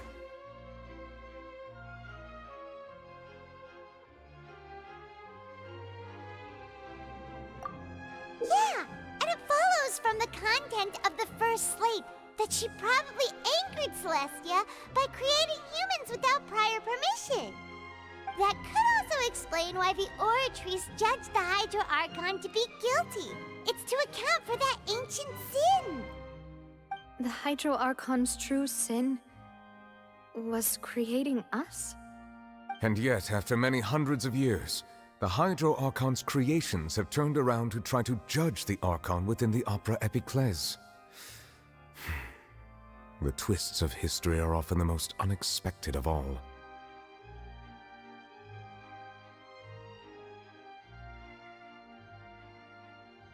Yeah, isn't the image here just like when Navia fell into the sea? So wouldn't it be trying to show the image of the Hydro Archon also falling into the sea once the prophecy has been fulfilled in the fourth slate?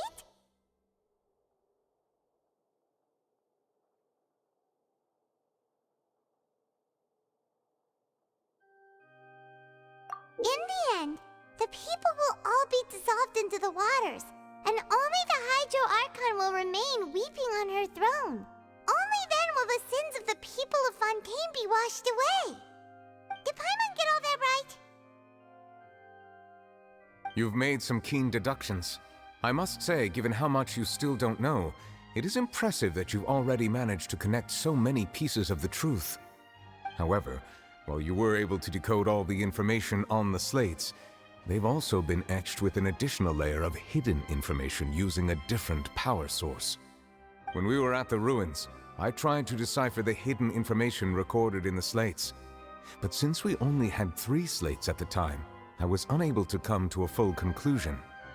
Now that the slate collection is complete, I shall make another attempt to decipher the narrative recorded within. If everything goes well, we should finally be informed of the unadulterated truth.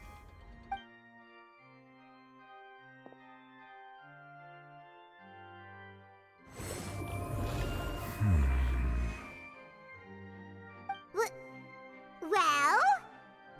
Did you get it? I believe I should share this truth not only with you, but with all the people of Fontaine as well. I will try to briefly summarize it for you.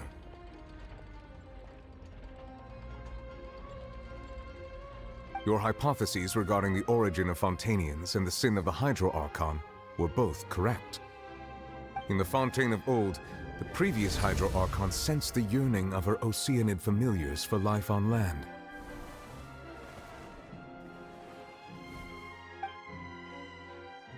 The Oceanids were enamored with the beauty and romanticism of human beings, and wishing to have those experiences for themselves, expressed to the Hydro Archon their desire to become of a similar kind.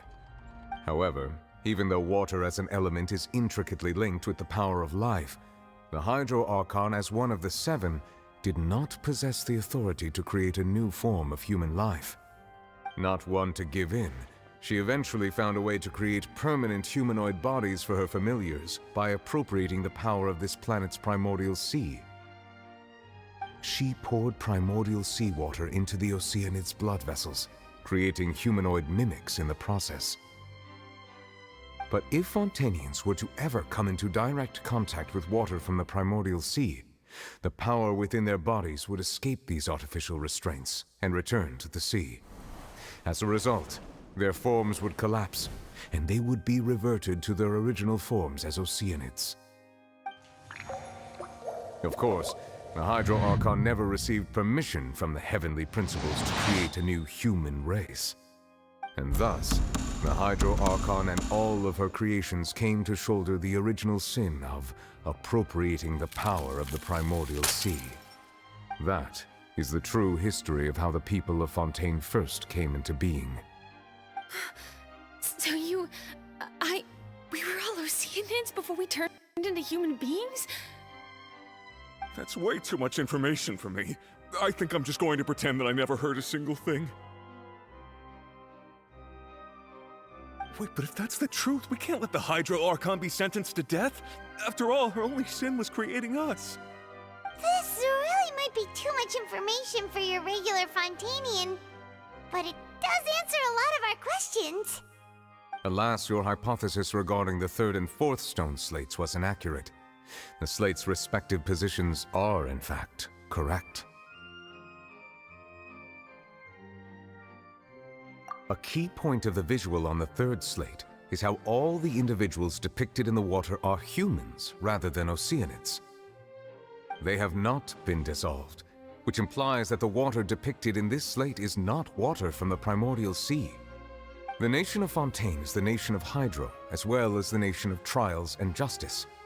Instead of being the literal element, the water in the scene symbolizes judgment and justice. You may also recall Navia's experience. When she fell into the sea, her consciousness was surrounded by that of many others who intended to hold a trial to determine her fate. Therefore, the meaning of the third slate is that the people of Fontaine shall try the Hydro Archon at the Court of Justice. Yes, it refers to our present situation. I think I'm following now. So, what you're saying is, even though we decided to put on this trial to avoid fulfilling the prophecy, in truth, everything we've done has happened exactly as the prophecy foretold.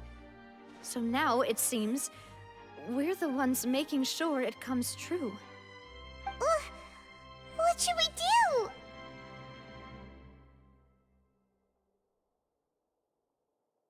Huh. No matter what, the prophecy will be fulfilled. Is this what it feels like to be a prisoner of fate? If that's the case, does that mean the scene in the fourth slate will also be fulfilled soon? Traveler, I would like to point out another small fallacy in your deductions. About the fourth slate, you probably thought that the eruption of primordial seawater beneath the fortress of Meripede served as the surest sign that the prophecy was about to come to pass, yes? However, I believe that rather than being a sure sign, that eruption could in fact only be a small warning of something far worse to come. As for the root cause of the catastrophe, I believe you've already encountered it once before.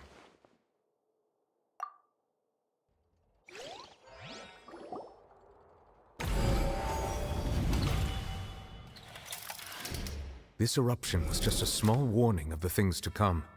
We must find the root cause of the disaster.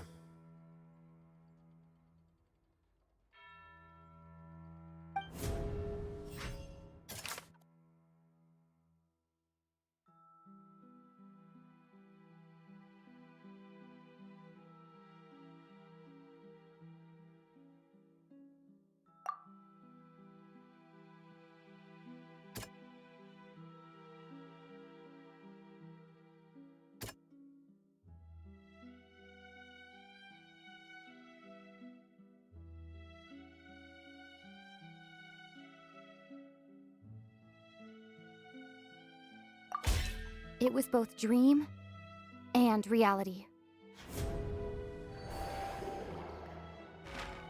If we're talking about a true culprit, that could only be that thing inside the primordial sea, right? The truth, the original sin, the trial, and the root cause of the disaster.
you saw in your dream? So we've met it at last. I understand very well why it has chosen to make an appearance here. That whale does not belong to Teyvat. It is a monster that has traversed the stars, weeping all the while. It has been greedily consuming the energy from the planet's primordial sea, using it to grow. That is the main cause for the rising sea levels. And once it has finished consuming all of the energy contained within the sea, its next step will be... You said that when the Hydro Archon first created Fontanians out of Oceanids, she filled their blood vessels with primordial seawater. Precisely. That whale finds the blood of Fontanians nigh impossible to resist. Therefore, when it left the primordial sea, it decided to make its next stop a packed opera house full of food. Food in the form of Fontanians. We just barely managed to push it back, right? In that case, won't it come back to target the people again once it's managed to recover its strength? That is correct. Indeed, it is more accurate to say that we should thank that Harbinger for buying us some time. Without him, the whale would have likely come onto land far sooner. From the way he looked, he must have been fighting the creature for quite a long time. That battle maniac. We've always known that he had a special connection with that whale, but we definitely didn't expect it to help us out like this.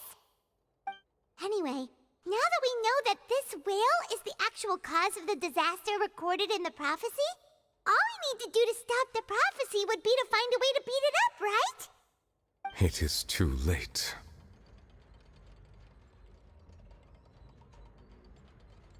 It had already absorbed too much of the primordial sea's energy before we could notice it.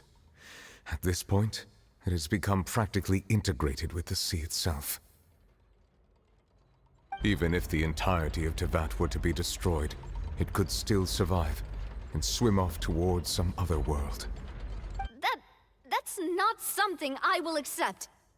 We've already done everything we can, and we even found the true culprit. We've come so far. You can't just tell me that the last hurdle is some impossible foe. That's just not fair. Indeed, that's not how a grand performance should end. I'll fight it to the end, no matter what. So the prophecy will be fulfilled no matter what, huh?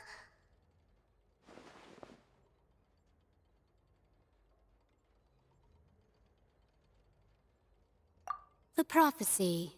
Yes, what has been prophesied will be fulfilled. You may view such things as the history of the future.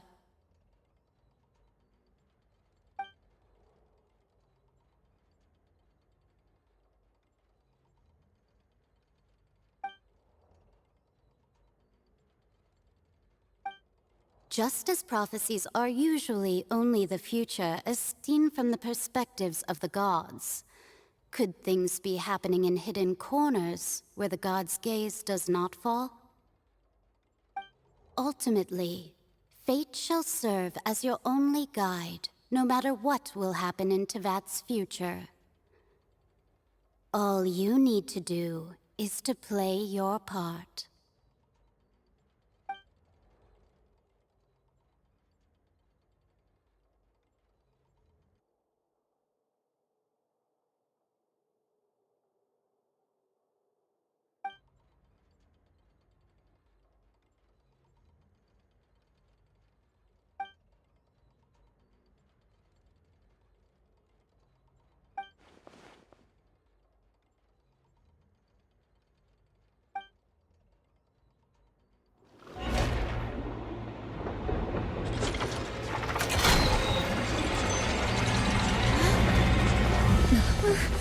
What's happening with the oratories?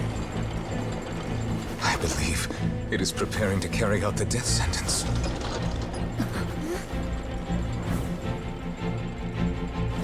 Furina!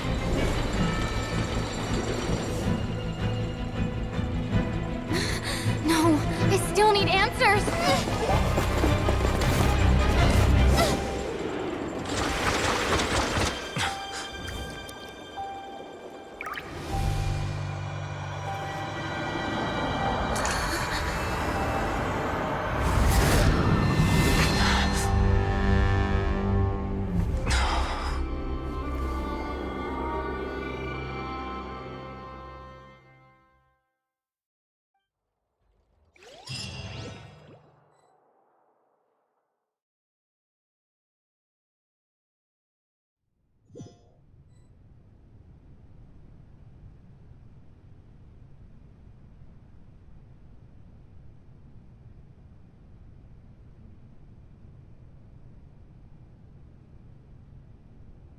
You...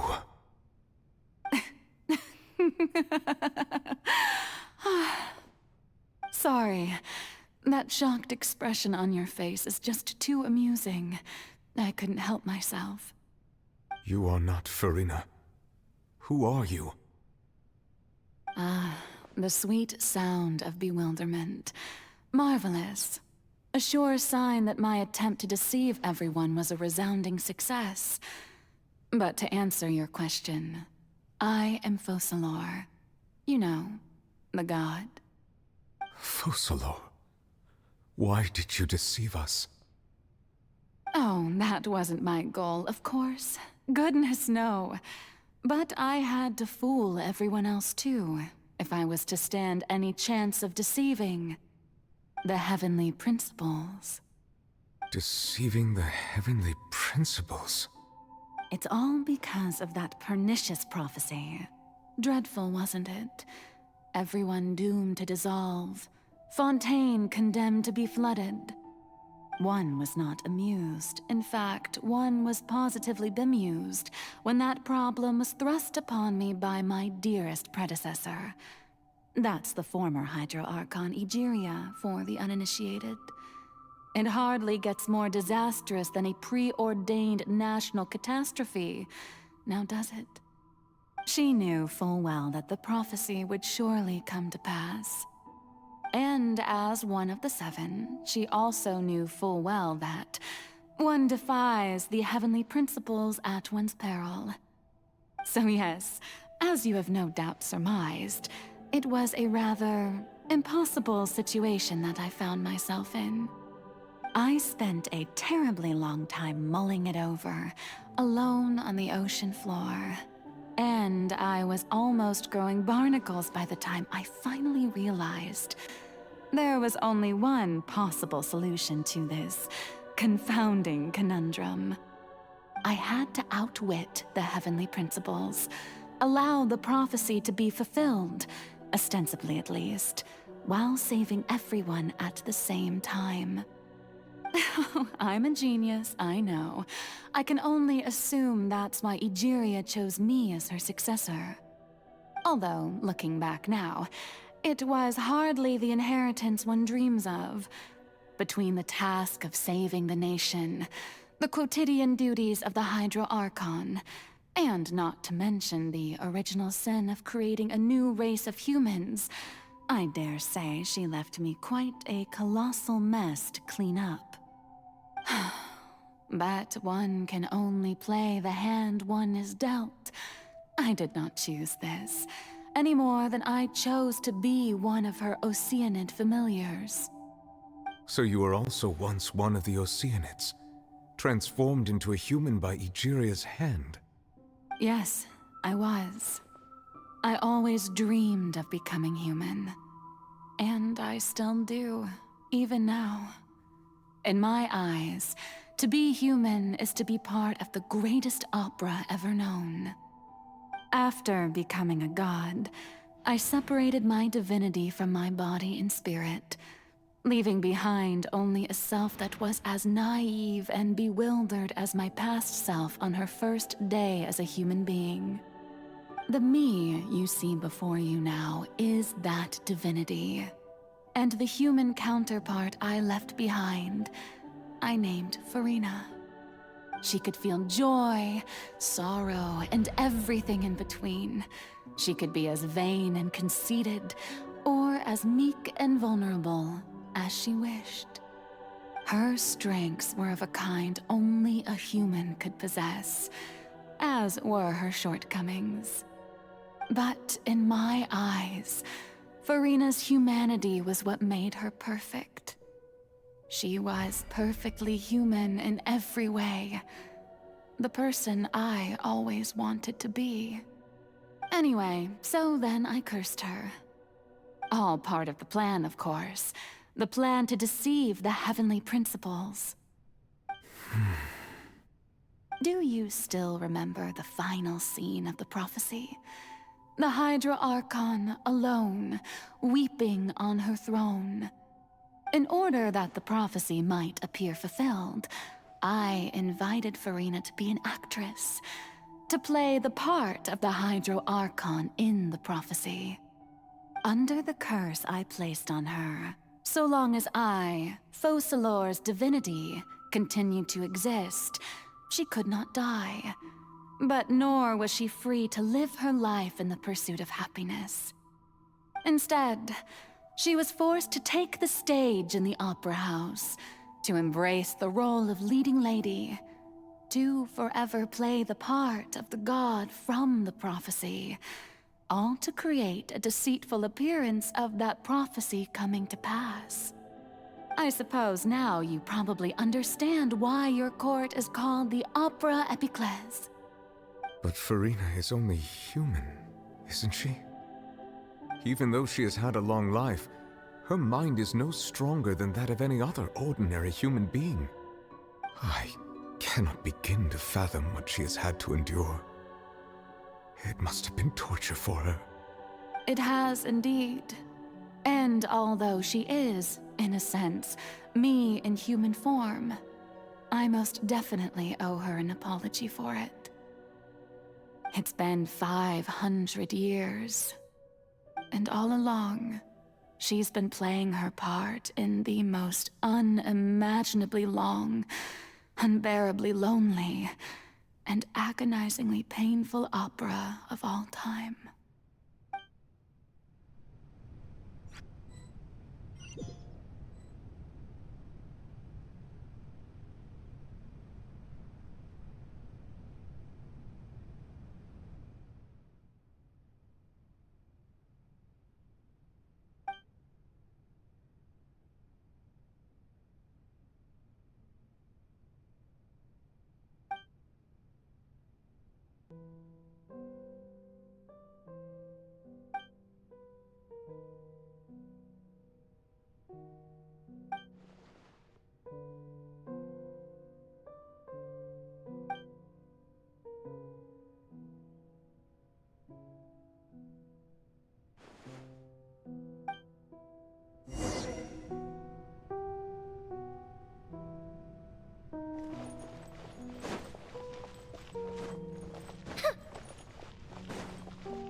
Oh, who permitted you to come onto this stage? Now, I understand your admiration for my august self, but I must ask you to keep to the rules. All right. It is not my intent to reprimand you. There is no need to state your name. Just be off with you. Do not distract me from my performance. Oh, do not jest. Can you not feel it? I am Focalor. The eyes of countless Fontanians are upon me. I must, at all times, display the utmost elegance and nobility.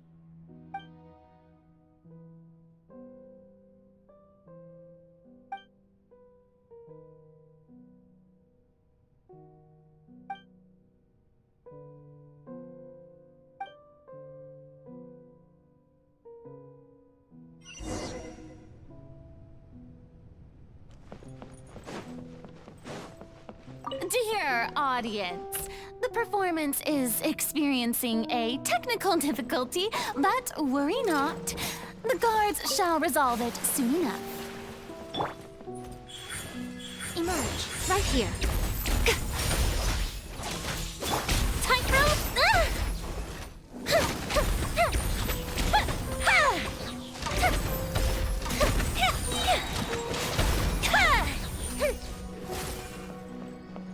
Hey, what gives? The audience is still watching me, you know. Guards? Wait, where are the guards? Guards! Solidified! Fuse is lit!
Furina. Furina. Huh?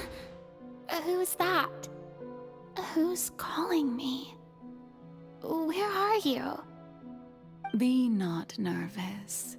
Be not afraid. I am before you. Wait a moment. You're... Mirror me?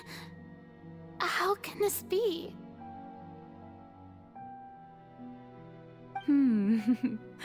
Mirror you, huh? You know what?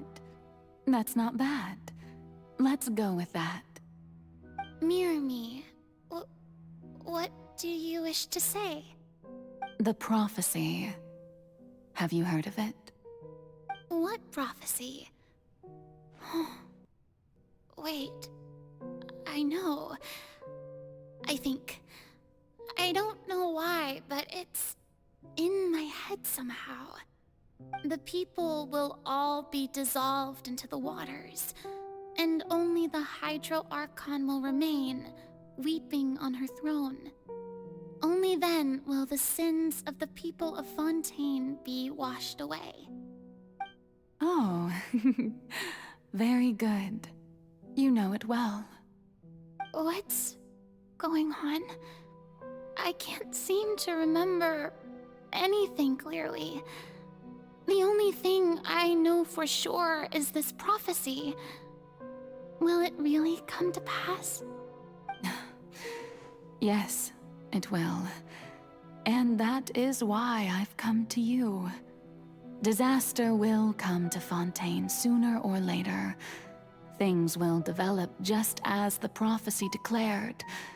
There is no escaping it. But doesn't that mean everyone will die? I'm a Fontainian just like them. Will I dissolve too? Oh, don't worry. Magical meetings exist in this world precisely to give people a chance to turn things around. It is the reason why you met me today. I will tell you how to save everyone, but you may have to suffer somewhat. Oh, so there's still hope after all. Goodness, you frightened me. You spoke so much and with so much certainty. As for the suffering, well, I will admit that the first thing that came to mind was, why do I have to be the one to suffer? But if the prophecy will come true, I'll also die anyway, right? So if I've already met you as my magical meeting in this world, if there were scales, with all the people of Fontaine on one side, and my pain on the other, is it not obvious where the scales should tilt? You truly are the perfect human. My ideal. I suppose this would also be the justice that belongs to you. Huh? Don't worry, it's nothing. Listen well. Fontaine has just lost its Hydro Archon. I need you to play a role. That of the new Archon. Play as... a god? That's right. You must begin a never-ending masquerade. You must never let anyone suspect your identity. If you can keep it up, then I shall have my way of defying this prophecy. But should your identity be revealed, then all hope will be lost. But how will I do this? A human assuming the role of a god without being exposed. Don't worry. What you must do is not to turn yourself into a real god. You simply need to play the role of a god as humans imagine them to be. Being a human yourself, I'm sure you already know what such an entity would be like. Remember, your true challenge will not be pursuing divinity, but contending against humanity. I'm still not sure I understand, but I'll try. I'll try to do this. So, how long am I going to have to play this role? To accomplish this mission, you will have to stay on the stage for many, many years. You will endure and not grow old until your task ends. But I promise you, all will eventually end in a magnificent and dramatic trial, and everyone will be saved. A trial, huh? How exciting. I'll be looking forward to it.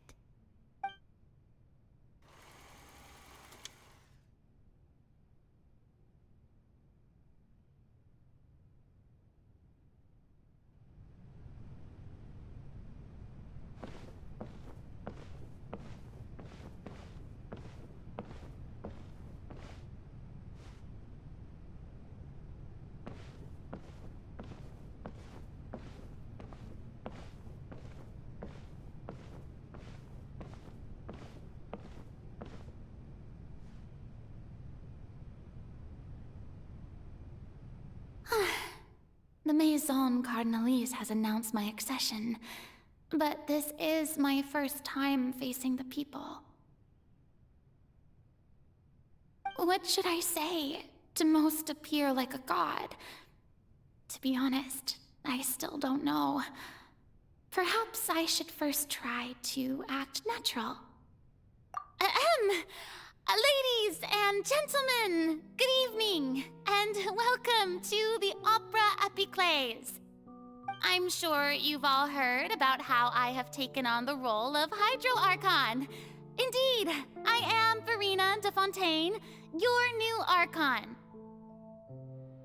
In truth, I know little about becoming a nation's new god, but it will be my honor to guide you all. As the god Focalor, the god of justice, I shall do all within my power to lead you into an age of fairness and justice. Once again, thank you all for coming. If you should have any questions or suggestions, please send them to the Maison Cardinalise. The future of Fontaine will require us to work together, after all. This should do it. I thought I might stammer, but thankfully, I was able to convey my thoughts just fine.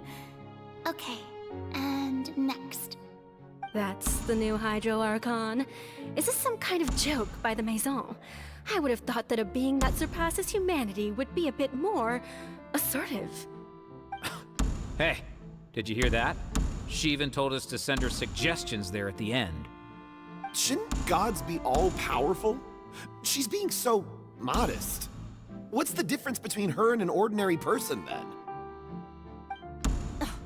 If you ask me, perhaps the succession didn't actually happen. She might just be a Maison-backed puppet. Wait, what's going on? Why is everyone suspecting me of being a fake? Oh, this is bad. If I get exposed here, there'll be no saving the people from the prophecy. Right. Mirmi said that I just need to play the role of a god as humans imagine them to be. Calm down, Furina. Think. What do the people want?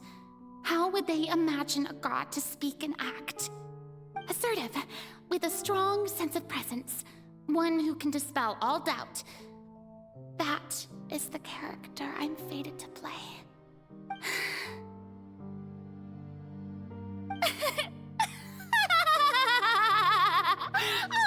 Oh, very good, my people. Only ones such as you are deserving of my rule. Now, I was wondering, if some weak puppet were to one day come onto the stage and claim ownership of this opera house, would the children of Fontaine follow them? Well, it seems that you would all see right through them. Having passed my test, you are qualified to witness wondrous trials alongside my august self, here in this opera house. You may consider my previous act a door gift of sorts. I thought it was a debut that suited the atmosphere. Now then, let us be reintroduced. Ah, so that was just a performance. How could I have forgotten that we were inside an opera house? Her personality.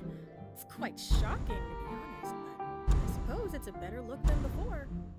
Such a fascinating and bold deity. How wonderful! Her future may yet be bright after all. It seems I've turned them around.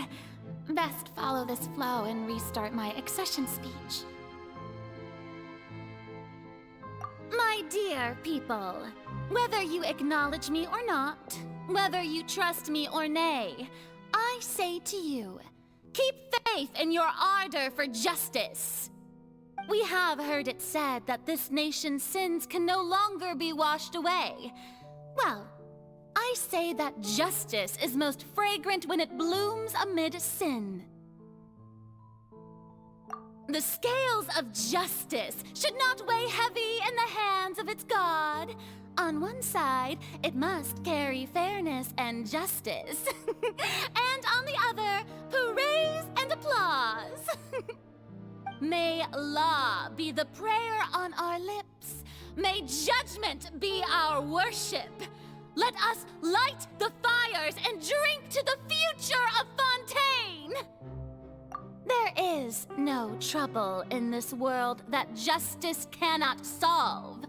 All that is needed is for you, my people, to believe in it, heart and soul. So long as I, the Archon Focalor, stand within the Opera Epiclese, so long as I stand before the Oratrice, I shall even judge the gods of this world!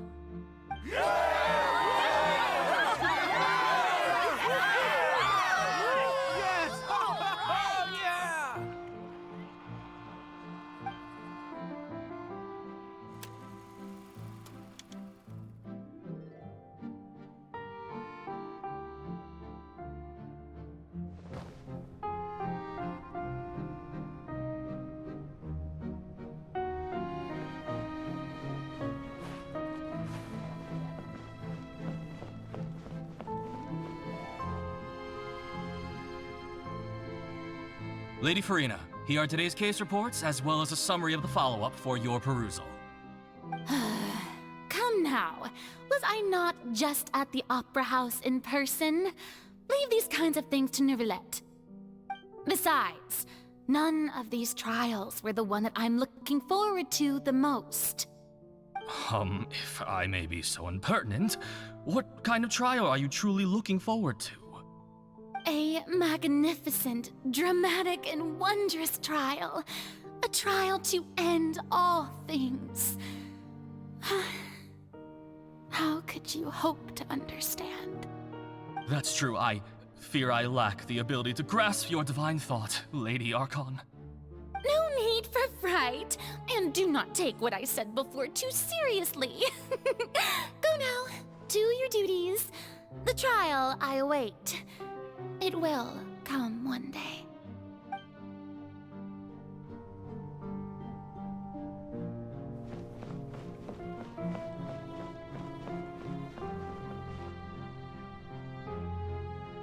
Lady Furina, I don't know what to say. Thank you for agreeing to see me. No need to thank me. Or rather, thank your own sense of perseverance instead. Long have you stood in line to meet me, have you not? Oh, I'm afraid that's just an inevitable consequence of my divine charm. All right, Deoteria, is it?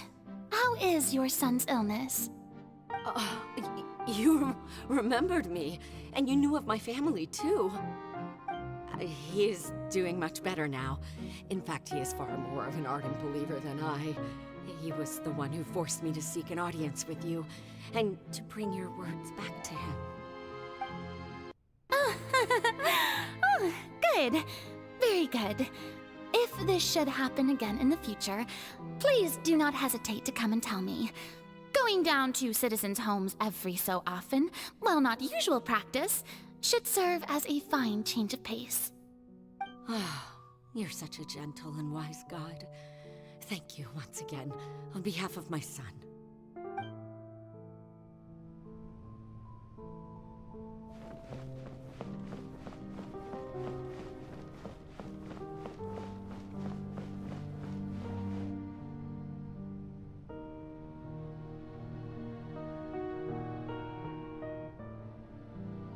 Lady Furina, here are the latest hydrological reports. As for the specific parameters you asked to take note of, I'm afraid things still don't look good. I see. It's as I thought then. As your god, I did already expect this, but I wanted to see how far your human wisdom would allow you to analyze it. All manner of signs indicate that the prophecy will still come to pass. Forget it. That's not something you need to worry about right now. Well, as I understand it, the Fontaine Research Institute is also trying to find a way to counter the rising water levels. Really? Have they found anything? I'm afraid that they haven't found any effective solution thus far. Oh, is that so? Well, no wonder. This issue has reached the realm of the gods, after all. Still, their spirit is praiseworthy.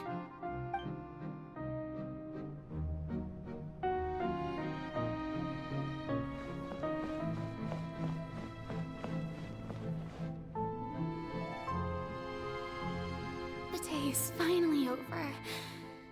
I haven't had a moment to breathe this whole time. But it's good to see that everything's getting on track. There are no longer any voices of suspicion. Maybe this is fine. I just need to keep going, and everyone will be saved. All right, Furina, don't think too hard about this. You need rest. Tomorrow's a new day.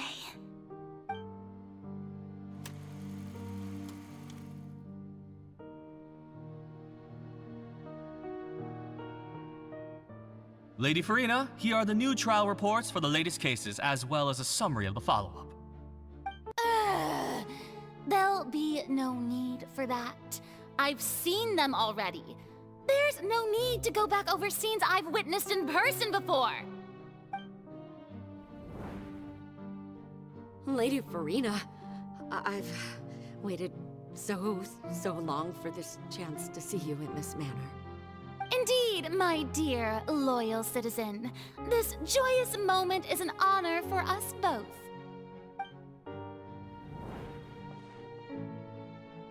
Lady Furina, we're detecting significant hydrological anomalies near Poisson. Understood. Keep monitoring. Keep me informed should anything come up at the Institute.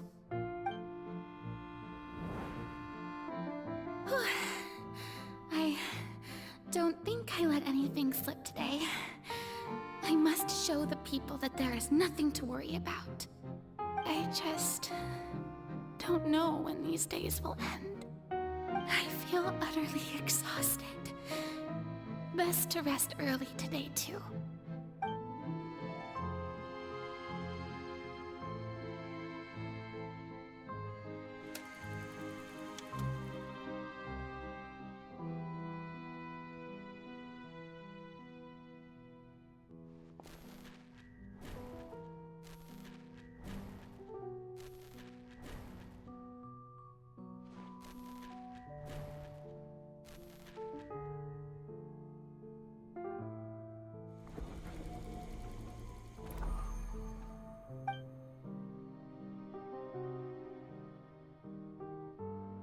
Lady Furina, it's like a dream being able to speak with you up close like this. I've heard that the first member of our family who was honored to receive an audience with you was Madame Dioteria, almost 20 generations ago. And what a fine family yours is indeed. It brings me great joy to meet such a faithful believer. A descendant of a line most ardent. Surely you exaggerate, Lady Furina. lady? What is it, good citizen? Are you crying? Uh-huh. Oh, really now? I didn't even notice. This must be the overflow of hydro from my person.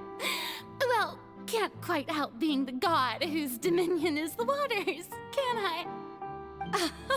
No wonder. No wonder. A manifestation of your power, then. Oh, Archon, I am honored to have witnessed it. Honored indeed.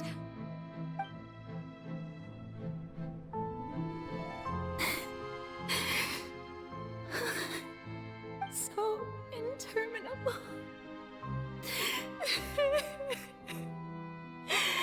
So lonely. Just how much longer? Hundreds of years must have passed by now. Perhaps the show must go on for hundreds more. I never imagined that it would hurt so much. Have I reached my limit? No. Perhaps I reached it long ago. Today I didn't even notice my own tears. I want to tell someone, anyone, about this. But would that not destroy all I've done so far? I've conducted so many investigations across the centuries, but there's not even a sliver of hope that we might break the prophecy. All I can do is keep heart. I must maintain this act. It is the only way to save Fontaine. Please, mirror me. You have to succeed.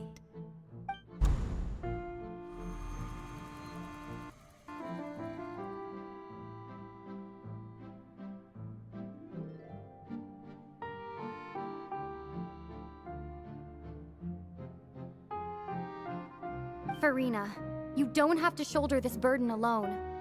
Although I don't know what you might be keeping from everyone, your people are more than willing to share your burden with you.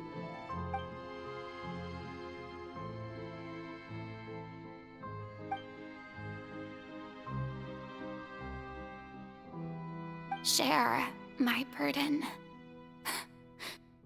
That's impossible. It was fated right from the start that this would be my duty alone. But even if your burden doesn't need to be shared, you can still choose to confide in someone. Just share it with me. I'm what you'd call a witness. A witness? Yes, I've heard that you came to Tevat from beyond the stars, yes. In other words, you never belonged here. And if Tevat is, in its entirety, a show on a stage, then you're just a spectator, aren't you? If that's the case... She's right. I could confide in her, couldn't I? But if things don't play out as expected, the people of Fontaine will be the ones to pay the price. No, Furina, you shouldn't be selfish. But what if it's really all right? Furina, you've worked so hard for so long. Surely it would be okay to put yourself first for once. Just this once. Is it such an outrageous thing to do anyway? To find someone in whom you can confide your frustrations and sorrows? Surely it could not hurt. If you let this opportunity slip through your fingers, it might never come by again. Think about it long and hard.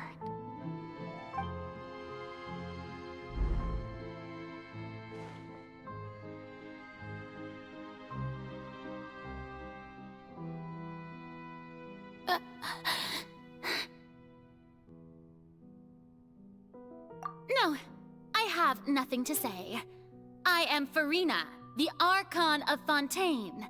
Everything will surely get better. All you need to do, dear spectator, is to witness my performance until the curtains fall.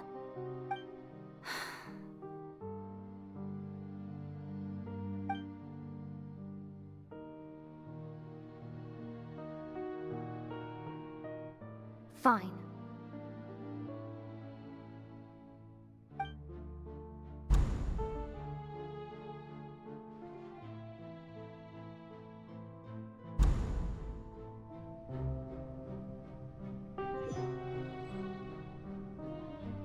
So even Furina doesn't know the truth?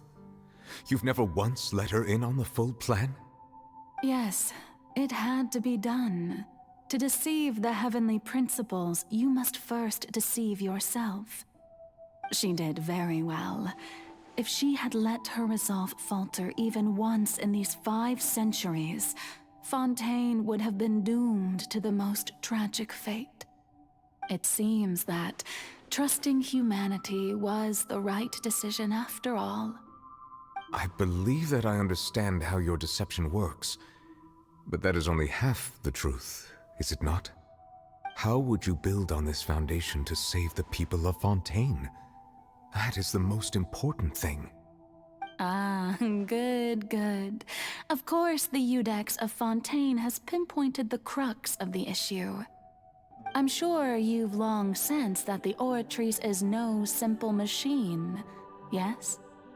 I've always suspected that it had its own consciousness. And Lenny did mention that he heard a human voice within the core chamber. It now seems that that person was you, hidden within the machine all along. Am I right? And then I became one with the Oratrice, taking Fontaine's gnosis with me. Yes, it would seem so, wouldn't it? Alas, your understanding of this device still lacks sufficient depth. In truth, it is no enactor of justice. It is, in fact, a device created to kill the god of justice. I beg your pardon? Oh, you have it. And to be more precise, not only will the Oratrice take down the god of justice, it will also take down the divine throne upon which she has been placed. I mean, did you think I would be the sort to enjoy peaceful repose while Furina suffered? My work over these last 500 years has been to constantly accumulate indemnitium within the Oratrice. But really, some have already discovered that only a small fraction of the energy generated by the device was ever used to provide power to Fontaine. The vast majority had to be, accumulated to enact this death sentence. It was all a part of your plan then? Both the trial and the sentence? Indeed. This power, accrued over 5 centuries, could have sustained Fontainians for millennia had it only been used for that purpose. Almost all of it has now been stored within the Oratrice. But only power of this magnitude could hope to destroy the Hydro Archon's divine throne, shaking the rules established by Celestia, and breaking through the institution that is the Seven. So the Oratrice's call for death was for neither Furina nor Focalor, but for the Hydro Archon. The destruction of that divine throne. If I do not misunderstand your intent, you must be... Returning what's rightfully yours to you, of course. In other words, this was all done to return the authority of the Hydro Archon to the Hydro Dragon of this planet. But...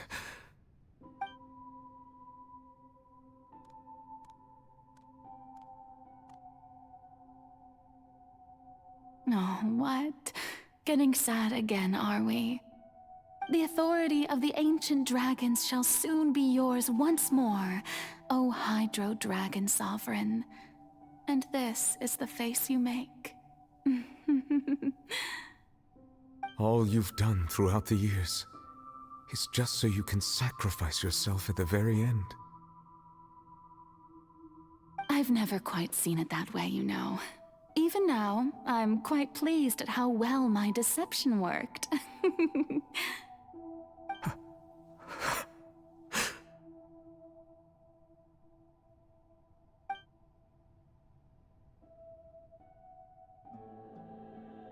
Hydro Dragon, don't cry. I must say, had it been within my rights, I would have loved to judge the heavenly principles themselves. Were they not guilty of essentially the same crime? Egeria stole the power of the primordial sea, and the heavenly principles stole the power you ancient dragons possessed. I, for my part, am the god of justice. And is it not just that your original powers should be returned to you? Speaking of justice, I have always believed that justice lies in the process of pursuing human existence itself.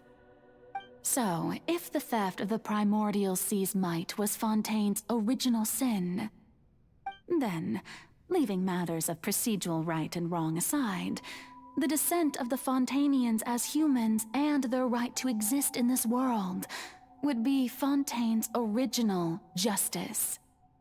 In other words, existence was Egeria's justice, and to me, justice is the continuation of that existence. Defying the prophecy and ensuring that Fontaine's people shall live on, that should be the justice enthroned over all others. At this point, we, whether it be myself or all other Fontanians, have shouldered the burden of this sin for far too long. Iudex Neuvillette, the highest judge in our land, when you regain your full power as an elemental sovereign, what verdict shall you pass upon us? So when I was invited to the court of Fontaine to serve as Iudex, I see now that that was your idea too. At last, I now understand the true purpose behind this position. In the beginning, I was uninterested in human existence. But these 5 centuries of living alongside them have gradually brought about mutual understanding between us. And I have even attempted to feel as they feel. You are a devious one, Focalors. Things being as they are, surely you know that I could never declare them to be guilty.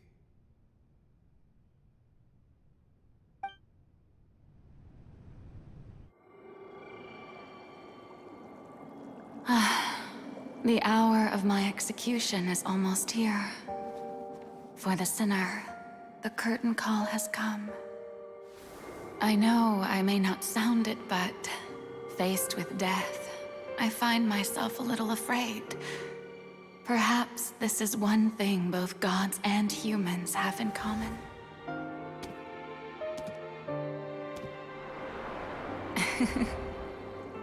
Farewell, Neuvillette. I hope you've enjoyed the part you played these 500 years.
Codex Nouvellette, hereby declare, people of Fontaine, your sins are forgiven.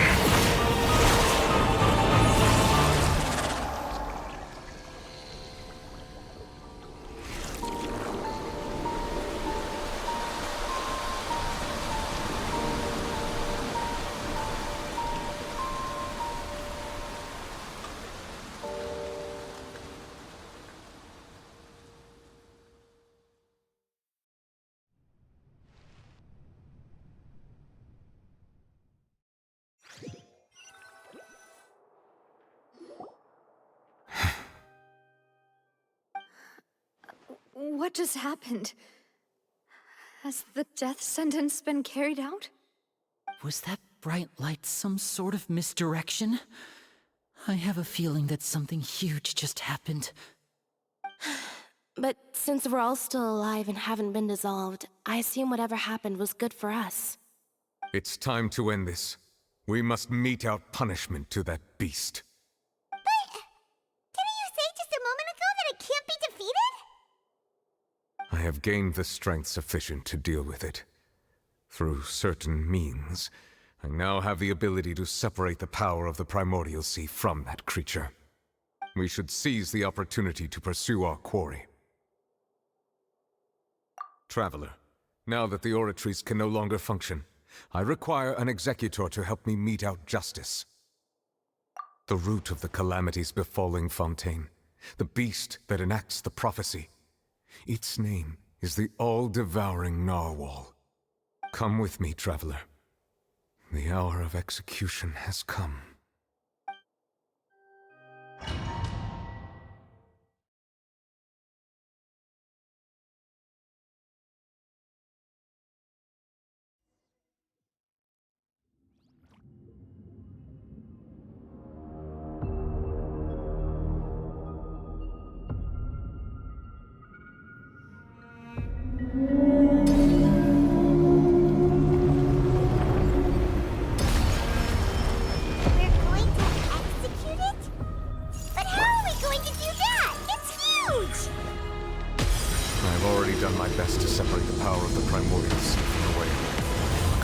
Size of the beast, I cannot reach the power source.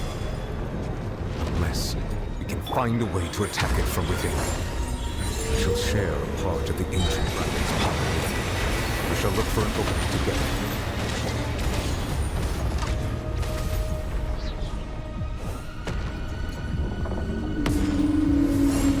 I can feel its sorrow turning into hostility.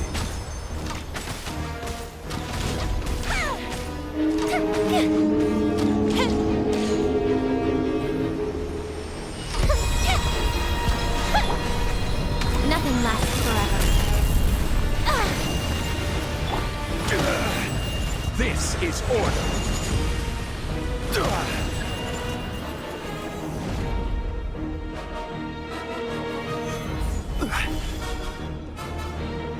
The all-devouring Narwhal cannot resist its instinct to devour. Continue to trigger its hostility. The chance will present itself.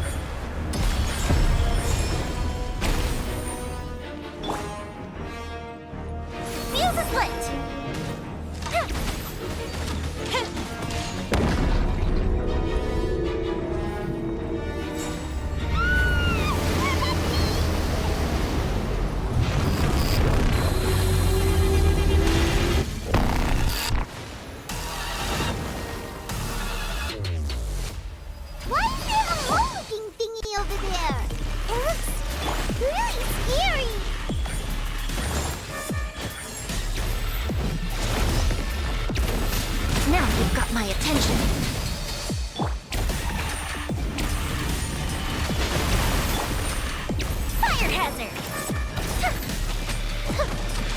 I have granted you my protection. Do not fear.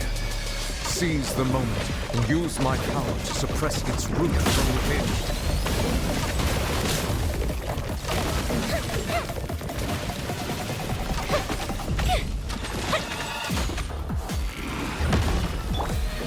Let the show begin.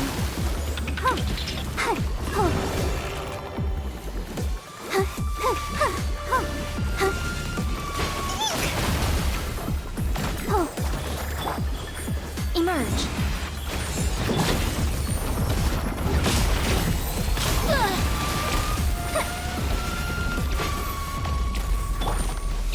Solidify!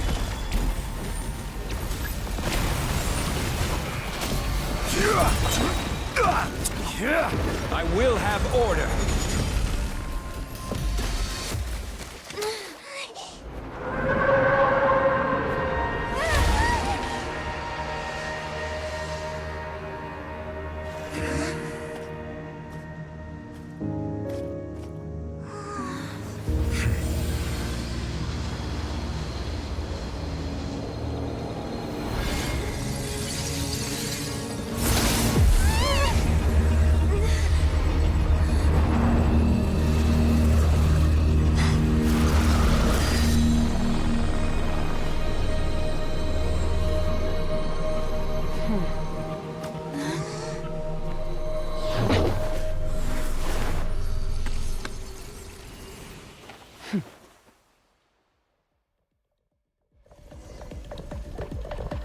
Thanks for helping with the cleanup.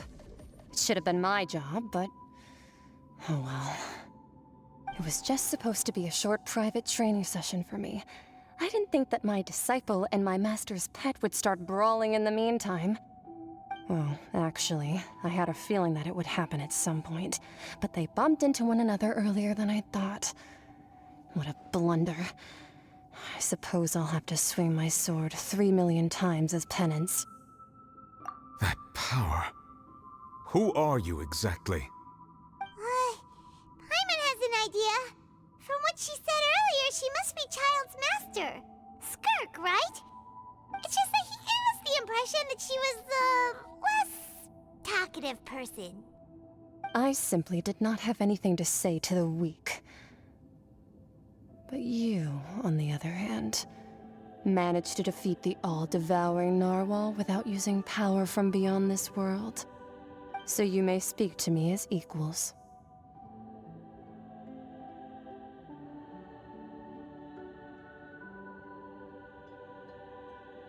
I have to agree. It's a strange use of a planet's primordial waters just to raise an all-devouring narwhal. That kind of power is wasted on it. It's not cooperative. It eats too much. And I have more important things to do with my time than pet sitting. The only thing that creature has going for it is its looks. All in all, it fails as a pet. Miss Skirk? I think you might have missed the point. The point being? Well, being that this pet almost destroyed an entire nation. So what sort of person is your master? Well, Child's master's master. Wait, is that right? Oh, right. So you don't know him. Sorry, I assumed you did. His name is Sertologi. Huh? I am unfamiliar with that name. Huh. So Master isn't sufficiently famous. How should I describe him then? Have you heard of the name The Fowl? The Fowl? Still nothing? Well, how about the Visionary? Vetterfalnir then? Or Gold Rhine-daughter? Ooh, that one we've heard! Rhine-daughter's part of the Hexen Circle. She's Albedo's mom, right? Oh, so you do know that name. To be honest, I also heard all of those names and titles from my master. I don't actually know them either. But I suppose you understand now, yes? My master is likely a similar sort to Rhine-daughter. They are both pursuing some form of perfection. Wait! Didn't you also mention a visionary person? Paimon didn't quite catch their name. Actually, never mind that. I believe it expedient to inform you that the all-devouring narwhal used up nearly all its strength fighting you. Such roiling hydro energies will prove difficult for the planet's deep seas to digest. As such, the fontaine back on the surface has most likely been thrown into chaos. In other words, the prophecy that you've been fretting over should now be in full swing. What?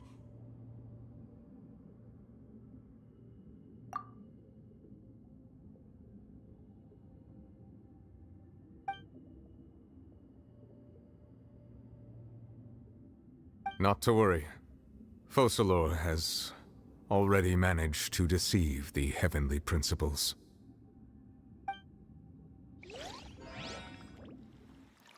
In the end, the people will all be dissolved into the waters, and only Furina will remain, weeping on her throne.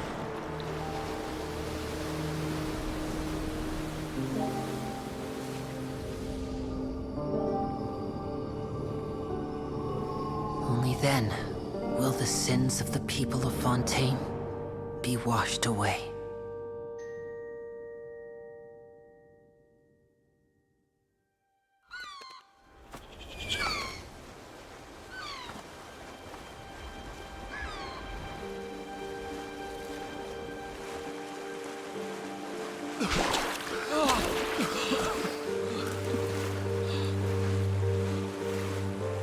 Hey! Help! Over here!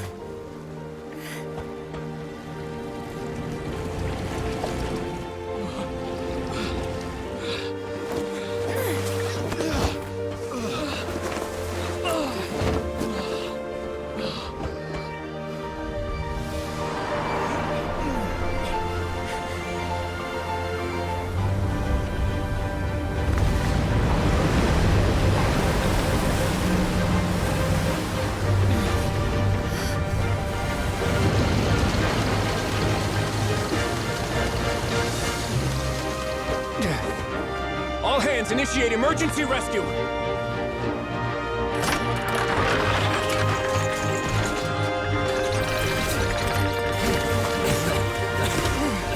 Hurry!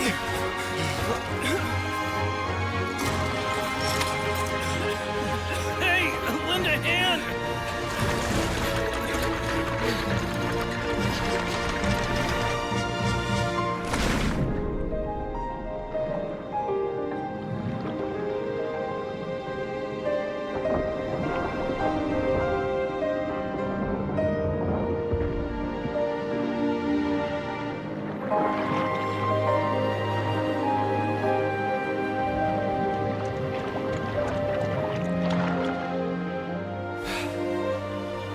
Look! The water's receding!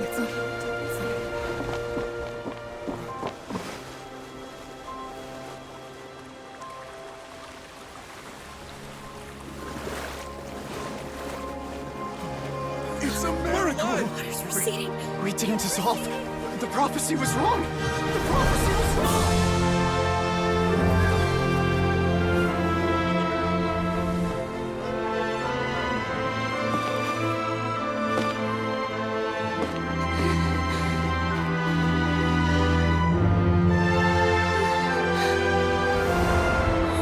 Are you alright? Yeah. We're saved. The prophecy was wrong.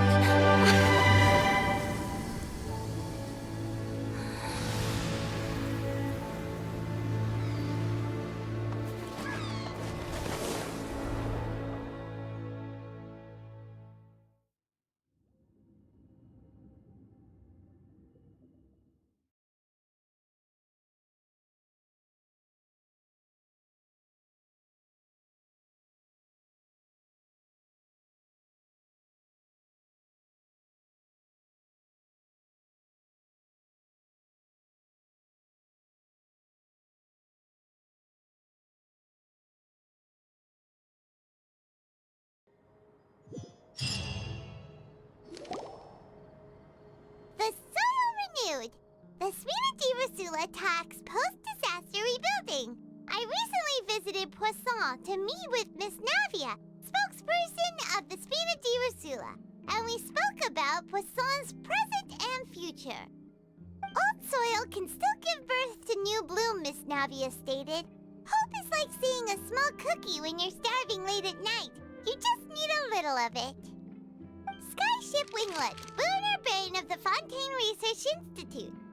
The various disputes that have arisen on account of Mr. Edwin have suddenly become a shield over the Institute, with Jurier turning out to be a once-overlooked hidden gem. People always call the first researcher mad, but few know what to call the second. And should that latter person achieve a miracle, they would find it all the harder to find a word with which to classify him and his team. Wow!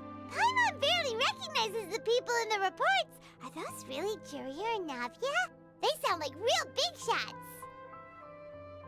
What do you think? Pretty enthralling, huh? The Steambird's idea was pretty simple. With the disaster just having passed, we would print a free edition packed to the margins with good news to calm people down. The value for these big scoops lies in their inevitable follow-ups. We'll publish further reports and go into the stories behind those people. Edwin's assistant, Jurier, created a true flying ship, while Navia is leading people in the reconstruction of their home. I'm sure that these stories could draw even your well-traveled eye.